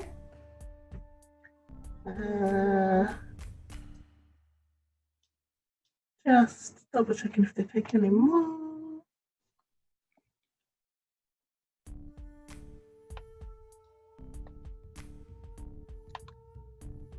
Oh, it's a critical hit. It's double damage. Okay. Which one's Uh, double? both of them. Okay. And that's my first attack, and then for my second, I do the same. Okay. So that's 7, which is doubled, and then another 7. Okay. So you did 18, 14, 14. Yep. Okay. Thank you. That it? I would actually like to spend a key point to try, or 2 key points, I figure it out once I get down there, to also make it a stunning strike. So I need this target to make a Constitution saving throw or be stunned until my next turn. Okay. And it's... Does this count as a magical effect? It's key. I don't know. I would say that's down to your interpretation of what I don't key think so. is. I don't think so. Let's say I interfere with the flow of the key in an opponent's body. It's more like pressure points. Yeah. Okay. What kind of roll am I making? Sorry, you said A Constitution saving throw, please. Cool. What am I trying to beat? 8 plus 10 plus my wits. You got a 23. Yeah, it was a 22. Ugh. Oof. Okay, so you step out of this orc shadow and you just immediately begin like slapping him in the back of the head really hard. Stabbing him. I've got daggers out. Okay, so you begin to stab him and he immediately arches his back and he's like, "Ugh!" And you attempt in this final hit to stun him. And as you hit him right at that knob on his spine, you see him kind of go hard. You know, his whole body goes rigid. And it looks for a moment. Tommy. I wasn't gonna laugh until Tommy laughed, okay? I'm trying to fix it. Freezing? It takes all kinds to make a world. Let's not judge this orc, okay? So you Hey, hit I him don't kink shame. his shoulders. Mache is a lovely person, okay? Some people like to be stabbed from behind. He goes rigid, and it looks for a moment like maybe it was gonna work, but he kind of rolls his shoulders, and as he rolls his shoulders, the green melts off of him and his body turns and it starts to shift and he goes down and down, and as he turns to look at you, he is now in his true form and you are staring at a death slad. I should be scared because that's a scary name, but I don't know what that is. I don't know what one is. It's just a really big scary frog. Oh, okay. Okay. Oh no, it's way scarier than a really big frog, but that's all I'm gonna say. And as he turns to you, he opens his mouth in a smile and his tongue lolls out and he lets this truly creepy laugh out that I can't, it's like, and Asuka, it is now your turn. Okay. So Rishamachi's gone in. Gerbil hasn't run away. Oh boy. Okay. Okay. I think that Asuka is gonna sort of sign for. Now, is Asuka aware that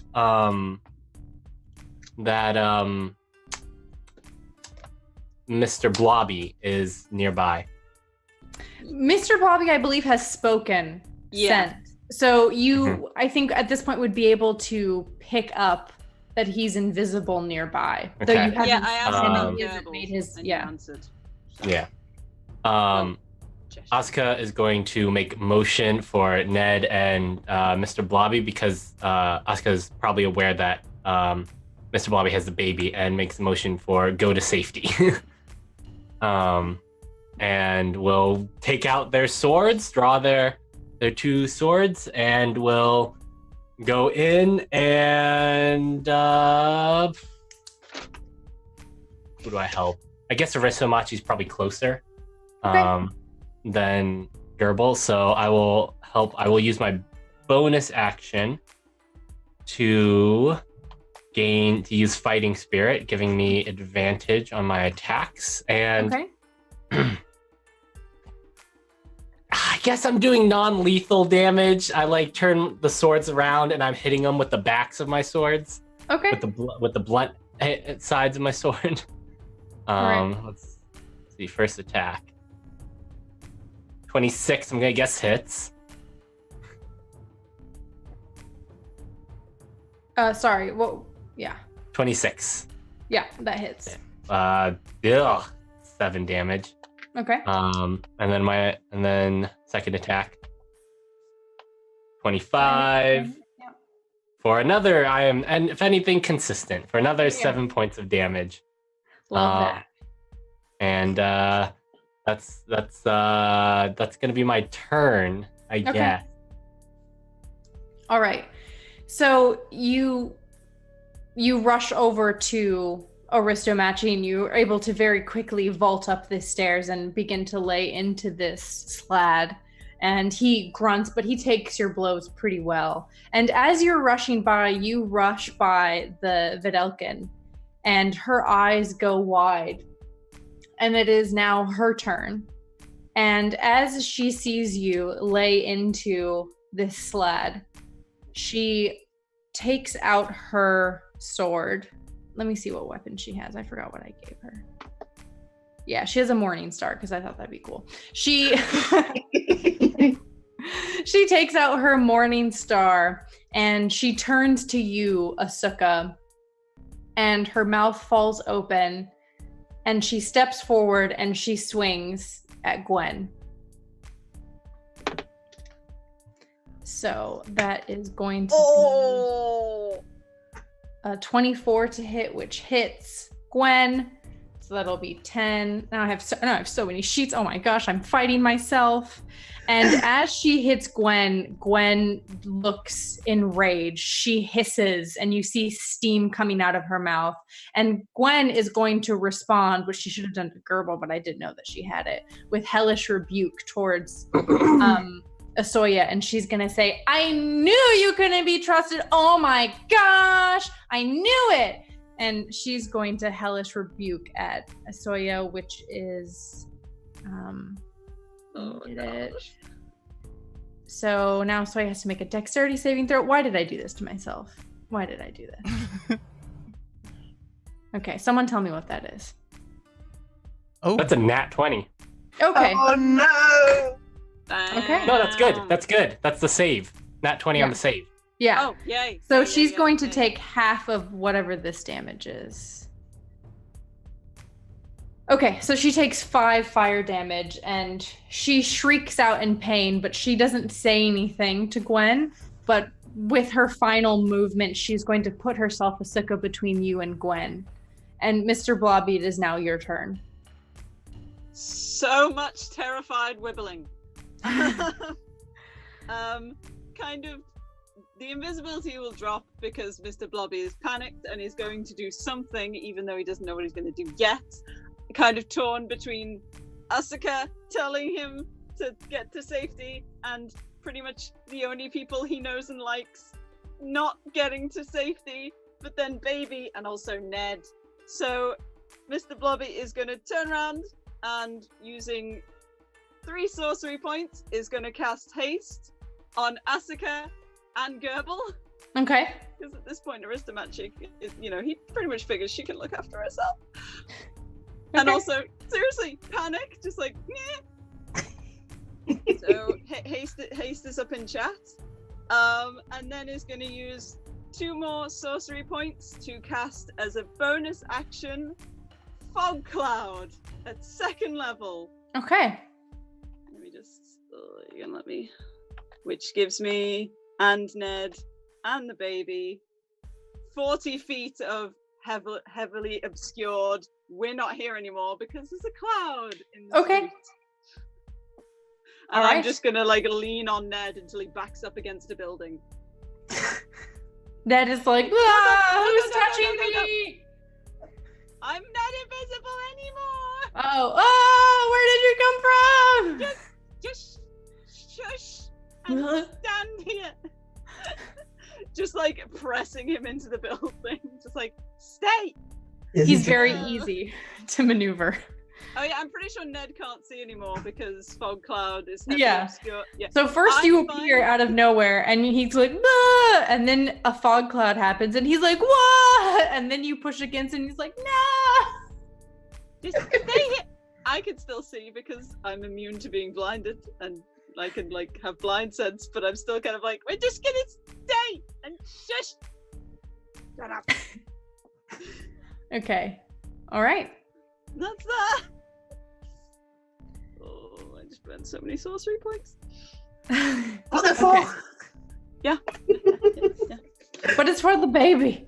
It's another baby. Must protect baby. Okay. And Ned again. And Ned. And Ned. All right. Is there anything else you want to do? Panic. Okay. There's so much like wobbly jelly happening. Like you Okay. just put a plate of jelly on top of like a washing machine that's on. That's basically what he's doing. So Asuka and Gerbil, you feel suddenly imbued with renewed energy, and you feel all of the effects of haste, like almost like a second wind. Gerbil, as you're kind of standing next to this tiefling, ready for the next strike, and Asuka, as you're standing, kind of pinned almost between Osya and Aristomachi in this heavily breathing, slobbering Slad. And it is now the Slad's turn. And then after he goes, we will take just a really quick break before we finish this combat. Mainly because I didn't know it was going to happen so soon. And now it's happened. And I need a break because I need to get everything ready. You know, things are happening so fast. So he is, Aristomachi, going to focus his attention on you. Asuka, as you were stabbing him because you came from the side, he was kind of moving with the stab, but he didn't even look at you, as if he wasn't really concerned at you. But he's face to face with you, Aristomachi, and so he's going to focus his ire on you. Although he doesn't seem angry, he seems almost a little excited. And he is going to attack you, and he will make 3 attacks. So first, he's going to attack you with his claw. So that will be, wow, that's not possible. Sorry, that's +9, so that's 14. I was like, that's not, there's no way he rolled a 5. He has a +9. His claws come forward and I dodge it like the pro I am. Boo, boo, boo. All right, he's gonna attack you once more with his claws. 26. Are we gonna Yes. hit? Yeah, so as I dodge one, the other one comes and gets me. Hopefully not the face. Will be 1d10. So first it's going to be 7 points of slashing damage, Okay. and then it will be 9 points of necrotic damage. Oh, okay. So as he slashes into you with your claws, you can tell that this Slad has never once taken a bath, ever, his whole life. And as he slashes you, there's this foul smell that radiates from where he's cut you as his dirty, nasty little claws get in your super clean flesh. And then as he's scratching you, he's going to come in and attempt to bite you. And that will be a 15? No, that misses. Okay. All right. So that is all that he will have done. And he will also, as he's hitting you, and he, right at the start, before he attacked, because it technically happens at the start of his turn, he is going to kind of like roll his shoulders back and let his head loll, and he has regained some hit points. So you can kind of see some of the bleeding that had happened, the cuts, they have healed just a little bit, and he gets this look on his face like he's feeling a rush as he's regenerated a bit. And at that point, we will take a break. Yeah, we will. Damn it, Gerbil! Yay! I mean, No, it was a good plan. It was a good plan. Yeah. You got to do what Gerbil does, but still, Yeah. damn it, Gerbil. Gerbil's mostly confused why you're not all running. Like, We gotta We're confused why you're not running. Love you, Gobble. bless. Well, we're gonna take a short break, everyone. So we're gonna go to a break screen. Take this opportunity, like we are, to look after yourselves. Get up, have a stretch, grab yourself a drink, take a bio, maybe have a little snack. Say hi to anyone else who's in your house, or no one who's in your house if there's no one in your house. Just, you know, practice talking in the mirror for a bit. It's good practice for confidence, I understand. Or those ghosts that live in your house. Yeah. Yeah. There are always ghosts that live in your house. Or ghosts, whatever. You know, we don't judge here. Yeah, we'll be back in around 5-10 minutes. Have a good break, everyone, and we'll be right back. Bye. Bye.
Oh, hi everyone, and we are back from a lovely little break there. I had a snack and a drink. It was wonderful.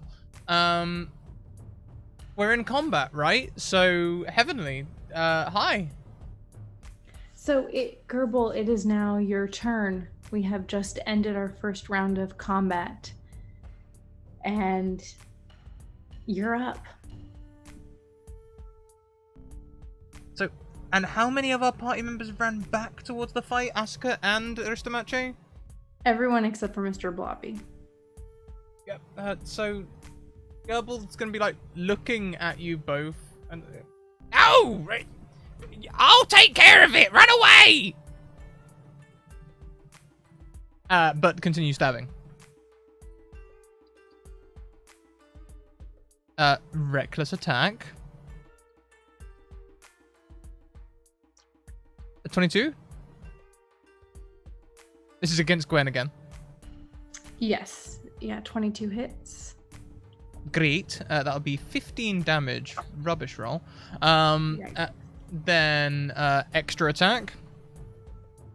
18. 18 hits. Another 16 damage. This girl's not looking good. I'll tell you that. How much not looking good? She's looking pretty hurt. Like if I hit her again, she'll die? I don't know. It depends. Careful, please. Okay. Careful, please. Is the other people within like 5 feet of me? Can I attack them without disengaging? Yeah, you guys are all pretty close together. Okay, cool. Then I'll stop attacking her and attack Okay. one of the other people. Okay. With my frenzied attack first. Are you going for this lad? Yeah, I'll go for this lad. Why not? Okay. 21. That is going to hit. As 18 damage. Okay. Extra attack on top of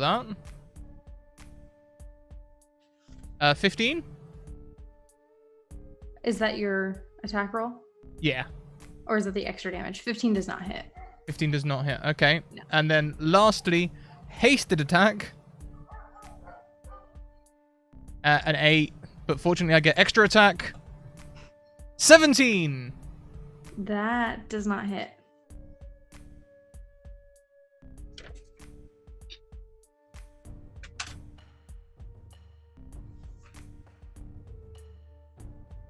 Okay, so Gerbil is sort of like stab, stab. Oh, you look pretty rough. Maybe you should sit out. And then just start stabbing the lad. Okay. As after you've done your second stab on Gwen, she is going to use Hellish Rebuke. So go ahead and roll let me just double check. A dexterity saving throw, which I think you have advantage on because of haste. I do, and yes, and that's a saving throw, so I don't have disadvantage on that at the moment. 21. 21 is going to save, so you are going to take half of this damage. Oh! And it's fire damage. Fire damage, yeah, okay. I'll take that on the chin, it's okay. It's okay. I only took up to level 5 in Rogue, so no evasion. Got it. Okay. It is now Gwen's turn. And she's not super happy about what's going on. So she is bleeding profusely, but from her legs. Because that's where you're doing the damage. And she's like, ugh, this has been such a frustrating experience. I don't even know who to deal with first, if I'm being honest. And she is going to, let me see.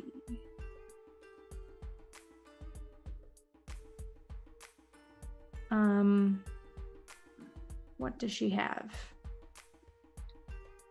She is actually going to, oh my gosh. There's so much that she could do.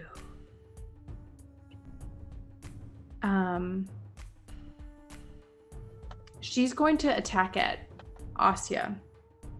So she's actually going to swing at her companion. So she's going to look over you, Gerbil, and look at the woman that she had been traveling with and say, I knew that there was something really weird about you, and as much as Farmal likes you, I don't think she would mind if I kill you because you are a traitor, and I do not tolerate traitors. It's like so rude. And she is going to swing at her with her whip. But don't.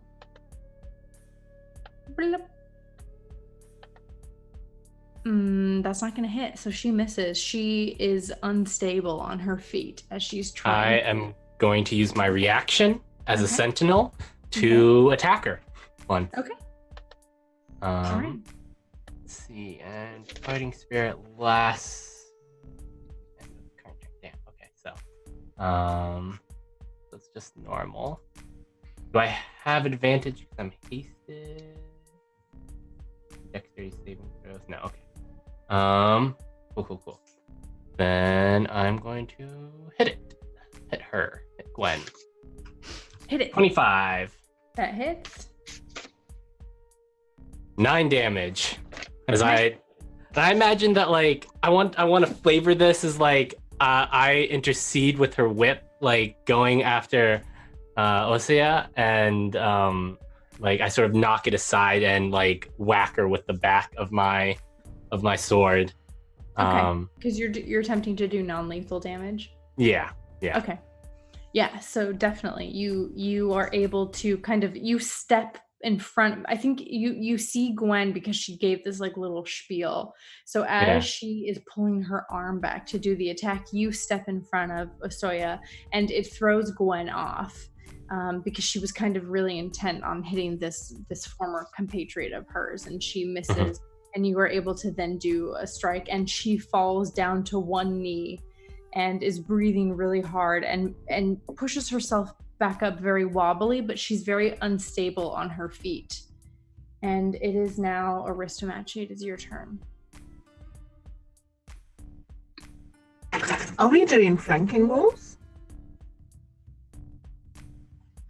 I know if we ever asked this, I was just wondering. No. Okay. Damn. Oh well. I will actually drop my daggers in my hands to do unarmed strikes, please. Okay. I'm going to continue wailing on the slard for a 23. That hits. For 10 points of damage. Okay. Can spend a key point to do flurry of blows, so that's 2 more attacks. That first one was 10 points of damage, you said? Yeah, 10 points. Okay. So now flurry of blows, so a 23 to hit and a 16 to hit. The 23 hits. Okay, for an additional 6 points of bludgeoning damage, and then again for my extra attack, a 22. That hits. For 10 points of damage again. Okay. Yeah, so you just go to town, just punching this guy, and he takes your blows, but is still, recoiling from them. And Asuka, it is your turn. Okay. Asuka is going to use Fighting Spirit as a bonus action. And is going to non-lethally try to take Gwen out of this fight. Okay. And so first attack. So I step. I think sort of Asuka steps in front of Osea at this point and will try to take Gwen out of this fight. It's a 24 to hit. 24 hits. For 11 points of non-lethal bludgeoning damage because I'm just using the back of the sword. Yeah. Again? No, she is out. Oh, she's out. Yeah. So as you hit her this first time, she just slumps to the ground. Yes. Well, then I guess 23 against the slot. Okay. Yeah, that hits. Okay. For 10 points of non-lethal damage, and I get one more attack as part of the haste. Okay. 17. I don't think that hits. It does not hit. Okay. That's really all Asuka can do. Okay. All right. Oh, no. I'm gonna action surge. Okay. So I will attack twice more. Okay. 22 That hits. for 11, and 25 for another 11. Okay. E. Yeah. And that's my turn. You did a Like lot I knocked down Gwen, and I look at Gerbil, and I make a motion like pointing at Gwen, pointing at my back, and then a no. And this is I'm sure Gerbil's heard this lesson before. You never leave an enemy behind you still up. It's a good lesson. All right. It is now If they haven't surrendered. Asoya's turn, and she is going to turn and attack this sled as well. And I think she only gets one attack. Oh no, she gets 2 attacks. Oh well. She'll get 2 attacks this turn. So okay.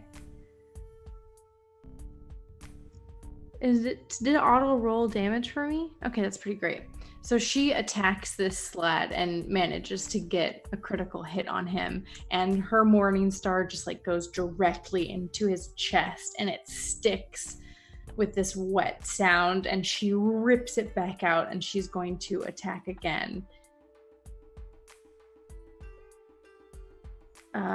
That is going to hit. It does meet. If it meets, it beeps, and that is going to knock him the fuck out. She was also going for non-lethal damage. You guys were super close to killing this guy. So as she pulls her Morning Star out, he kind of stumbles forward, and she whips it at him again, overhead once, and then goes for the exact same spot, and it hits, and he like shakes, and he falls to the floor, unconscious. She did not attempt to kill him.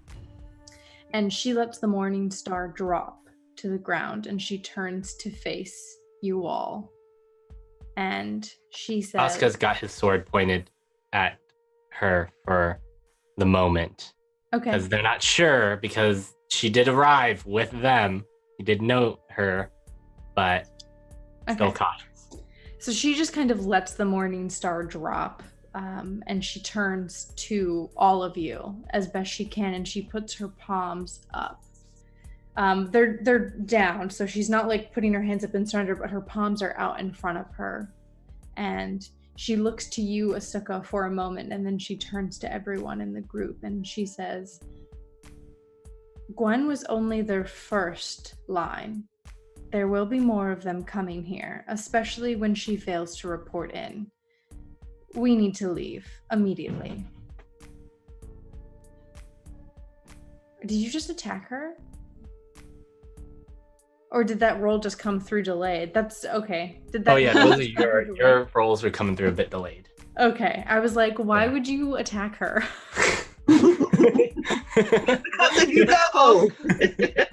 Gerbil. Yeah, I thought... Well, how about this?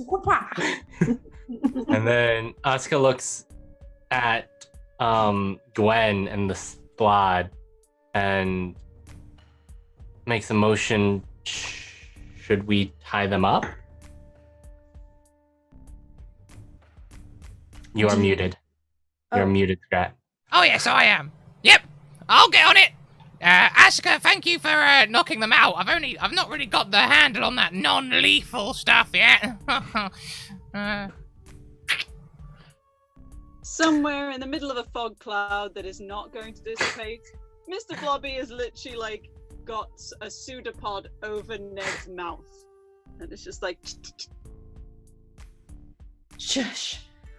just covering his, not his nose though. We're not trying to suffocate the boy. Right. Yeah, he's not attempting to speak. he is very willing to let you kind of do what you will. And the 40 feet of fog is still up and it's not going anywhere yet. Okay. It was the Slad that was wearing the uniform, right, of my country. Mm-hmm. What is a Slad? Are they common? Are they what? Are they common? Something that causes necrotic damage. That seems very. I don't know. They're like death. They're like death frogs. Okay. They're. I mean, I don't know if we're going for. Are they common? Where I'm from? Oh, where you're from? Yeah. No, they're pretty secretive. Like you would. Why don't you roll me a You can roll a history or a religion check. I thought you meant like in D&D. I was like, I don't know. In my country. Slot are a very underused monster. I think they're pretty cool. That's an 18. You got an 18? Yeah. Yeah, so you would recognize, you would know what this is when you see it. So it's big and it's like grayish black and it has like horns coming out of it and it's like super swole and it has the, little tiny legs. You would recognize it immediately and you would remember that although there were no Slads in your home, in the compound you lived in, there was a sect of followers who lived very, very deep in the forest, who had little to nothing to do with any of the other followers of Algjin that were Slads. So, because Algjin represents both the chaos and the beauty of nature, these followers would have been the ones who were more inclined to worship the chaotic aspects of nature. Thank you. That's all. Just wanted to know. Yeah. But when it shifted out into its Slad form, it is not wearing any robes. So the robes were part of its disguise. Okay. So, are we concerned about these people being in uniforms and stuff? I think we might be wanted, You don't say. It's happened before. Are we Yeah. leaving? Just from the center of a 40-foot cloud. We'll nod in affirmative and motion for. We'll go to. So has Gerbil tied up Gwen and the Slot at this? I don't know if we can really tie up the Slot. It's a pretty kind of a big picture, right? Gerbil suddenly looks really tired, actually. Yeah. Yeah, you Oh, both yeah. kind of get hit with the exhaustion. Yeah. My speed's halved. I don't think I get exhausted. I just get stunned for a moment, for 6 seconds technically. Yeah, you have a wave of lethargy. Yeah, Someone you're who doesn't able, sleep must feel really fucking weird. you're able to tie up the Slad. It's a medium creature, so you can tie it up. But Gerbil, as you finish tying up the Gwen and the Slad, you are overcome with that wave of exhaustion and you kind of begin to see double for a moment, and maybe you sway on your feet or maybe you begin to sit down. You have some type of physical effect that the others can see before you kind of snap your head to and come to it. But for a moment you looked dangerously close to passing out. Asuka will motion that we should perhaps leave, and we'll look between the two and pick up Gwen after she's been bound, because we need information.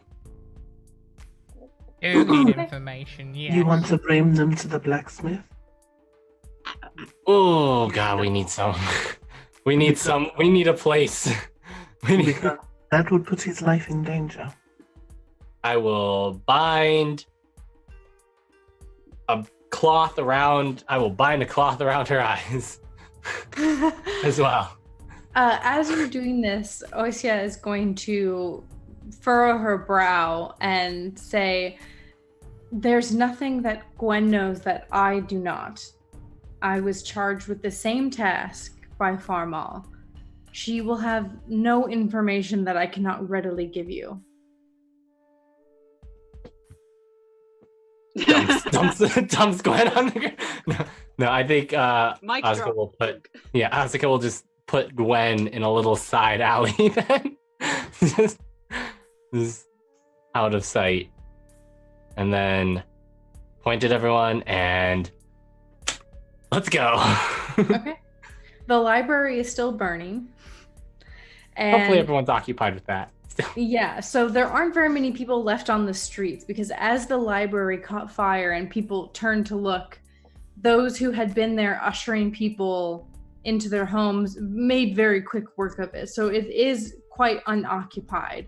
And you can hear people in the distance running towards you. You would reasonably assume that these are people coming to in an attempt to put out the water. But for the moment, you are alone. However, you can hear from inside the library people yelling. Just come this way. Hide. Cloud. This way. Can we go now, please? Yeah, we're gonna book it. We are booking it. Okay. We out. All right. Despite Hopefully they're those, tired. Peace. shouting people are not screaming because they're burning. Well, Gerbil did trap 2 librarians and 5 students and 4 guards in the library. So, We don't know that. but you don't know that. You don't know know that. that. So, Gerbil, you're the Sound only of one who the- has any understanding of what the And then screaming silence. might mean. Mm-hmm. What's that noise? What is that? Can we go, please?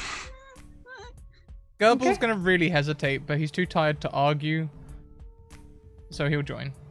Okay. He might be dashing to keep up with everyone.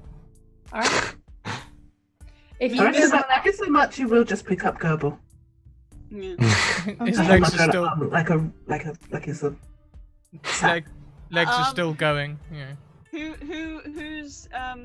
can anyone see in heavily obscured things? 'Cause I have blind sense. You're blind, so- so it'd be like, hold on to Asuka and just follow my because the cloud voice." moves, it moves with you. It doesn't move with us, but we're gonna have. Okay. It's 40-foot like sphericals, so Yeah. we're gonna have to go through it. Okay. For at least 40 feet, they're not gonna be able to see. It's like, Where- just hold on to Asuka. Where are you all going? this blacksmith. Okay. Blacksmith. So you, And I'm just leaving the cloud up for an hour. okay. Just random folk. People will probably assume it's smoke at first. anyways. You are able to get to the blacksmith without any issue, if that's what you want to just go straight there. Mhm. Okay. You go to the blacksmith and he has his outdoor. I almost said cooking area. His outdoor, Forge. you know, where he does his sword cooking. Forge. I mean, theoretically, you could cook stuff in it. Where he Theoretically, cooks up his Sword sword kitchen. soup. There's no theoretically about it. I used to work at a heat tempering place. At Christmas, you can do a roast dinner in 5 minutes in one of them things. Yeah, Really? I believe it. Oh my god. So that part was outdoors, but you can see has pulled this iron wrought gate in front, so you aren't able to access his forge. And you can see that for the most part he's left all of the stuff that he was working on out. And there is the door to the house, and you can see a light on.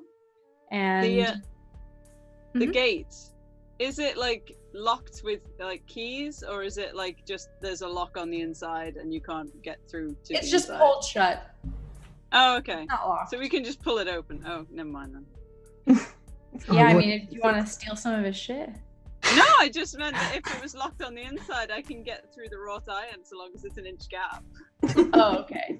I mean, yeah, you could definitely get through, but it's just like he's pulled it kind of in front. But Never mind. it's not locked, and clearly he feels comfortable doing that. But you can see a light on inside the house, the apartment that he stays in behind the forge, and there is just a curtain over the window, so you can't see anything, but you can hear music coming from inside. Do we knock or do we Asuka just... will knock. Okay. Yeah. You knock and you hear someone coming closer, and then someone says, yeah, who is it?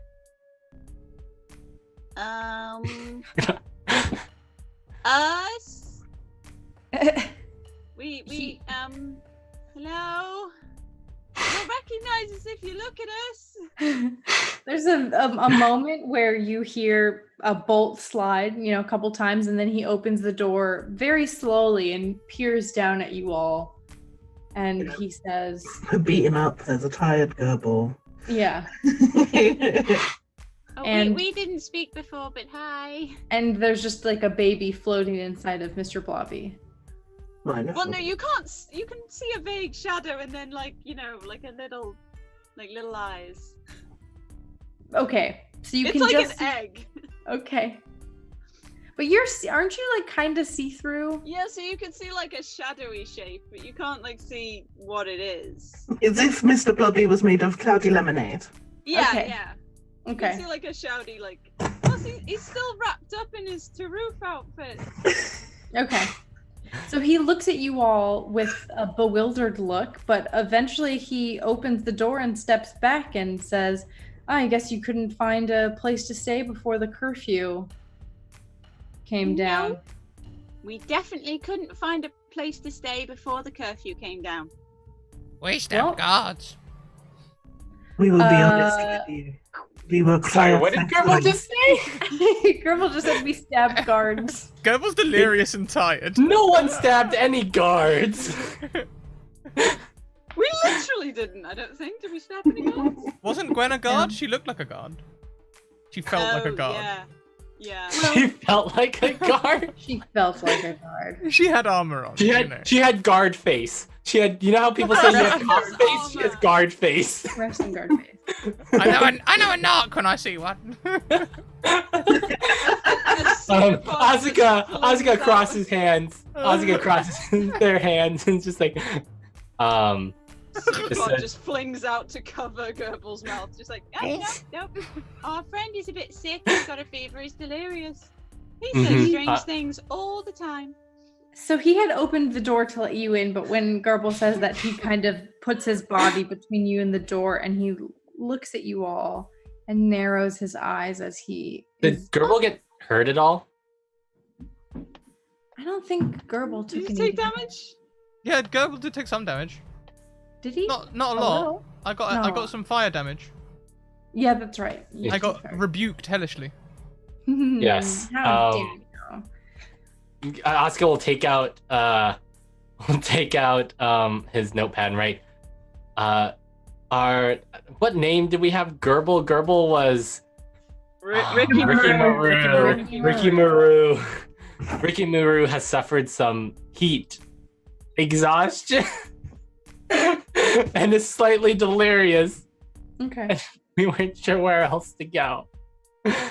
He reads your note and he looks you all over with an appraising eye. And he settles on Osia's face for just for a moment. And then he turns to you, Aristomachi. And he says, you said you wanted to be honest with me? We were Cryo Sanctuary.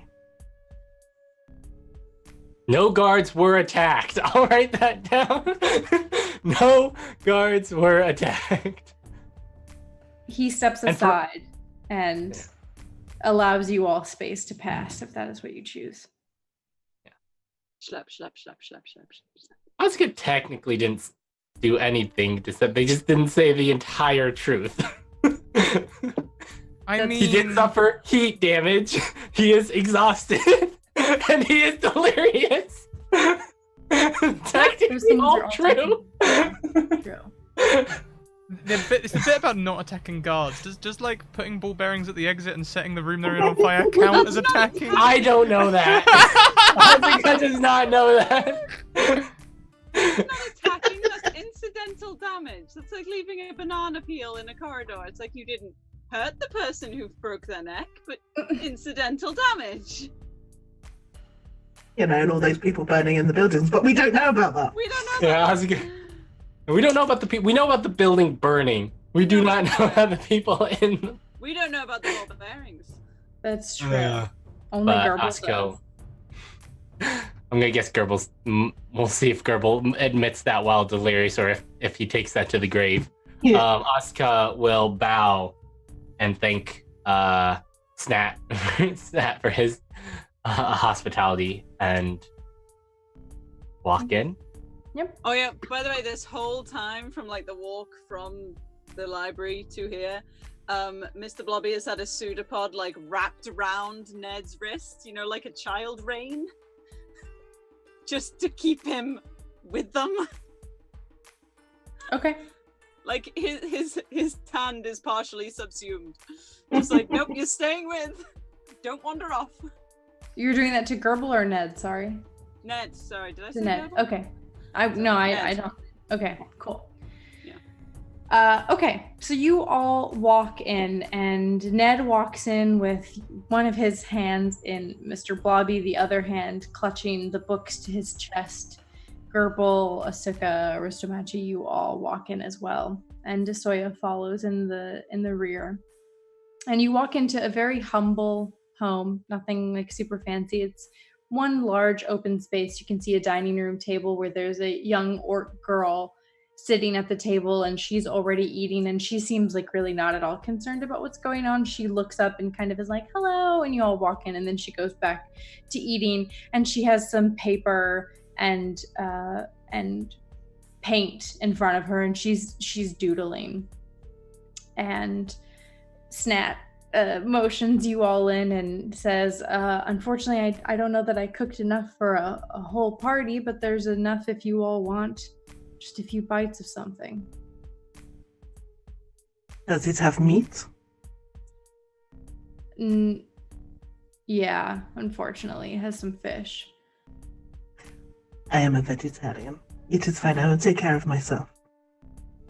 I'm okay. I don't really I'm good. Oscar will also write down that they do not eat. Okay. I could Ned eat a will horse. respond. Does Blobby take away the pseudopod from Gerbil's mouth? Oh no, that I have yeah. As we went in, that would have slipped away. So You're still being held by Aristomache. Yeah. Uh-huh. Yeah. I could eat so much. Have you got any rat? He smiles and says, no, unfortunately, I don't have any rat. We're not that down on our luck, but please have as much soup as you want if no one else is hungry. And he takes a look at you, Gerbil, and then he ladles you up a nice full bowl and puts it on the table for you. Aristomache will put you down like you are a toddler. Gerbil's a slurper. Okay. Go on. Slivered up. Well, I suppose I should know what you've done if I'm going to give you sanctuary. And he holds up a hand and then turns to his daughter and says, Sasha, honey, will you go to your room for a second, please? And she's like, but Dad! And he's like, just Sasha. And she gathers her things and goes to her room. Asuka will look at Osia. And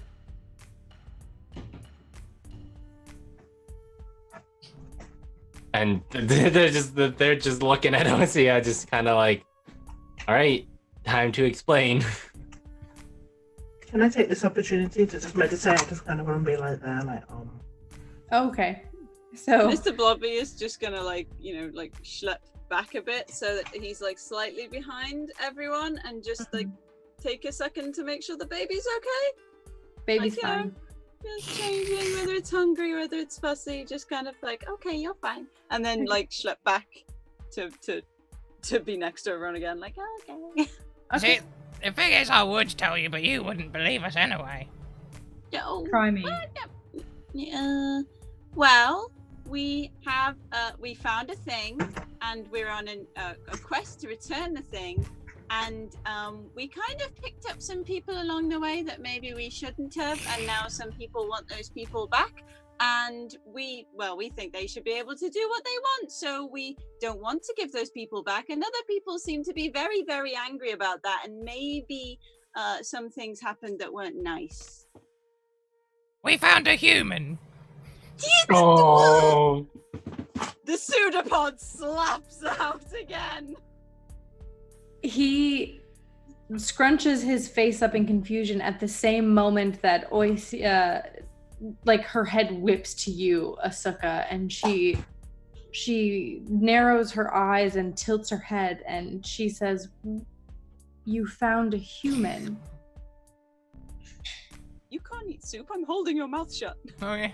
I thought just dribbling it over your tip. That is good soup. And Snat is like, "Hold on, I'm a human. That's not." He's been hurt. He doesn't know what he's saying. See? I mean, it's just gobbledygook. Asuka did make a promise to be truthful with this. Don't you fucking dare. Believe us or not. Yeah, believe us or not, just by letting us in the door, your life is in danger. Oh, Asuka will nod to Othia. Mr. Blobby's gonna let go of Goebbels' mouth and just kind of like schlep over to a wall and just. Asuka will hold out their hands to Mr. Blobby, asking for the baby. Mr. Blobby is gonna climb up onto the ceiling.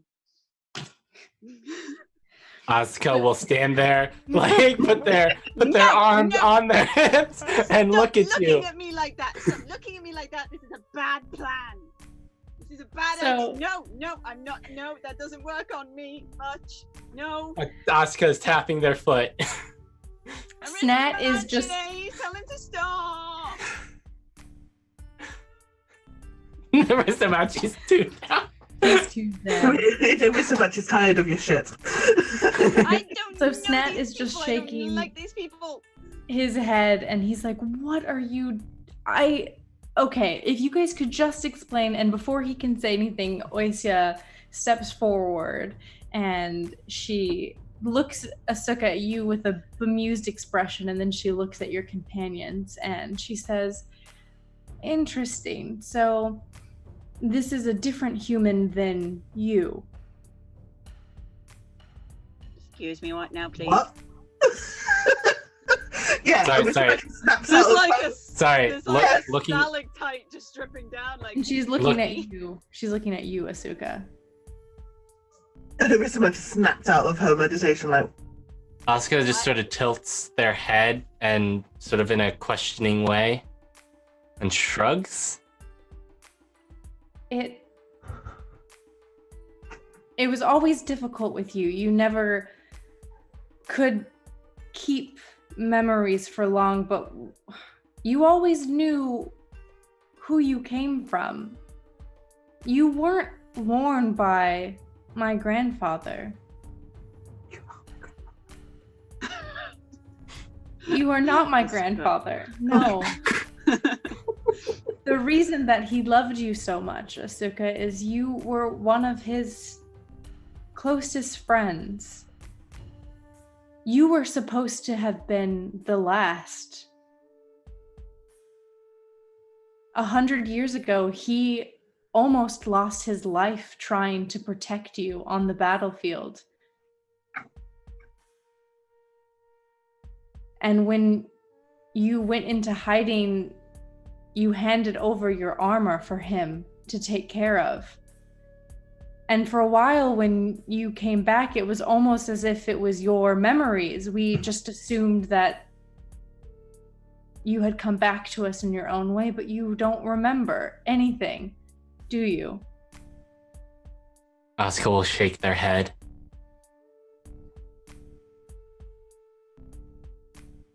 The sparrow, and she points to the sparrow on her chest and yours. It was the symbol of your clan, a human clan.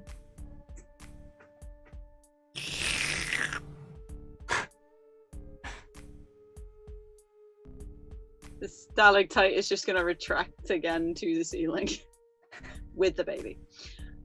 Huh. Asuka will write down.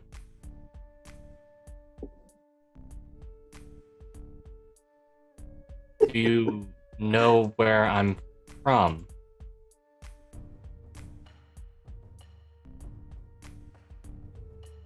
Yes, you. Oh, can you guys see me? You're frozen. Oh, you're back. Oh no. You're back. Okay, I'm back. I don't know where you're from originally, but you came to Granddad when you were both boys. At that time, there were only a few of you left, and we promised our house to protect you.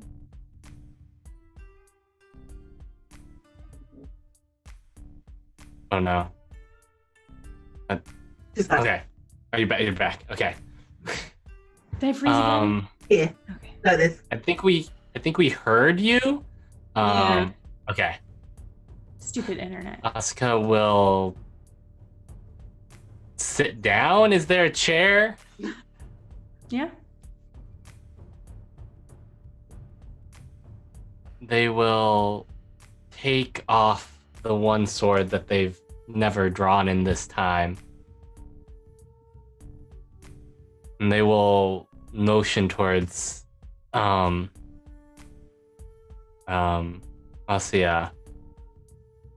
sort of handing it to them hilt first. Mm.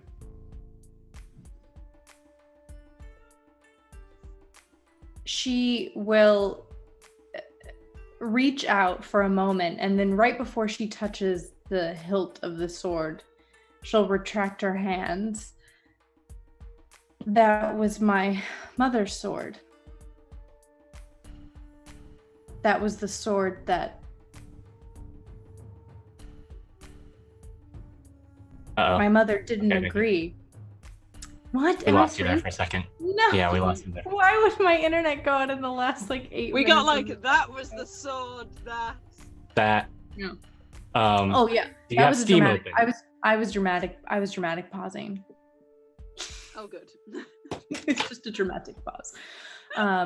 She'll kind of motion that she doesn't want the sword, and she'll say, my mother never agreed with the oath that we made to the human clan. There is much that you don't know, any of you, and she looks around to all of you, but what we do need to clear the air on is that, is there another human besides the one who used to wear that armor? Again, getting as Us close is to doing the what up? ceiling as physically possible. There's one up there. I'm practically a hammock now with the baby between me and the ceiling. Aristomatia will stand up now to her full height, and she will reach up to Mr. Blobby. She won't force him, but she will gesture to be given the baby. I don't like this, but the baby will kind of be lowered down on a loop, very Car in the Jungle Book, just lowered down on a loop into Aristomache's hands. I don't like this. This is not good. Aristomatia will take off the nub horns and a little outfit we made for the baby. And then she'll turn around, and cradled in our arm is a little pink fleshy boy. I'm staying on the ceiling, but I'm right above Aristomache. You hear Snat exhale, breath that he had been holding, and he just says, oh, God, what is going on? And Asoya looks to the baby and looks overcome by emotion before she regains her composure and says, the clan that we were sworn to protect, it was all men, and we thought they were the last. when you left Asuka, we assumed, and she corrects herself, no, when he left and he left the armor, we knew that was it. That was the last. We found the female. She had passed. Mm-hmm. There was other stuff. It didn't look like she was on her own. And there's a thing. Asuka, do you still have that thing I asked you to copy down? The thing? Bit of paper? Yeah, Asuka will still have that in their journal. Well, In the back of their journal. We found that too. I don't know if it means anything, but we found a thing that I asked Asuka to copy down. May I see? Asuka will flip through their journal to the back and show it to Asya. Okay. She looks it over and she'll rub her eyes and say, this is your language. You don't remember how to read it.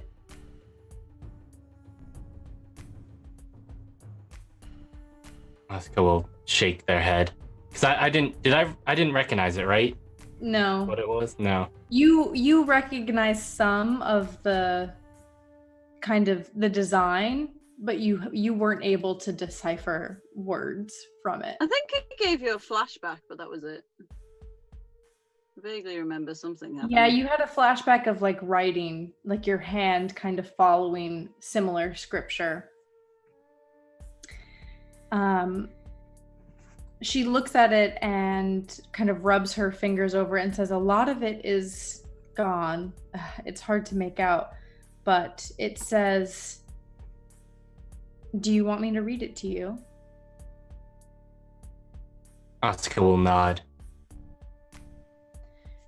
She begins to read, and much of what she's reading from has been scratched out or faded, so it's not all there, but what she can read is this.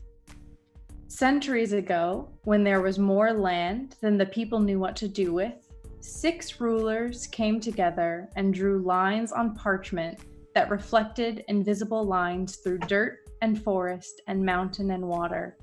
And with these lines came peace, prosperity, and freedom.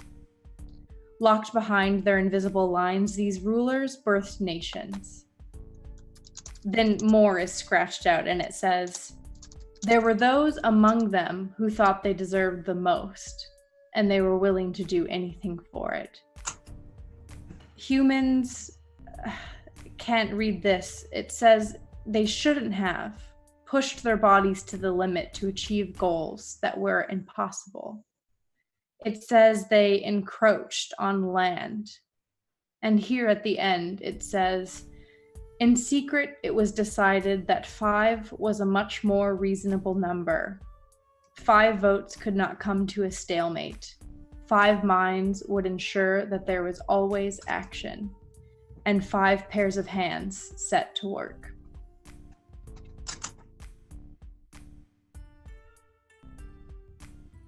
And as she finishes reading this, that is where we will end today's session. Oh my god! It's a conspiracy! Oh my god! I had disappointed armor, Dad! Oh, the hands on the hips and the foot tapping, no! Oh my. Mr. Blobby's usually the good kid. Holy shit. 1 episode left. Wow. Uh-huh. Wow. These are quite the reveals! Yeah. Woo! God. Whoa. I am Well. hot. I've made myself warm. Yeah. Same. Wow. Well, everyone, you can find us in the Discord where we'll be talking about these reveals today. Mm. You can find that in the closing links. It's the second link. It goes to the Discord and amongst all of our other links, which are the places you can find us and interact with us and our community. Also check out our sponsors, Mage Hand Press and Bird in the Storm Publishing, whom we are very grateful to, for they make all of this very possible. And check out all the websites where you can get 10 to 15% discount on all of the things. Yeah, all the good things. Wow. Yes, So wow. much. Everyone, thanks everyone. Oh, for thank you. That was a Thank you, really Thank you. good Emily. episode. It was Amazing. amazing. We're Amazing. We're getting there. One more. A One lot more. just Right. happened. Well, let's get out of here before the internet breaks, because Twitter, Yeah. Discord, Zoom, and everything are doing everything. So, we'll see you in the Discord for as long as the Discord stays up. And until next time, keep on evoking emotions. We'll be back at 7 with Riders on the Storm. My campaign, which I run with some new viewers, the penultimate episode. And also, we'll be back at the same time next week for the grand finale of Tooth, Tail, and Talcum Powder. See you next week, everyone. Bye.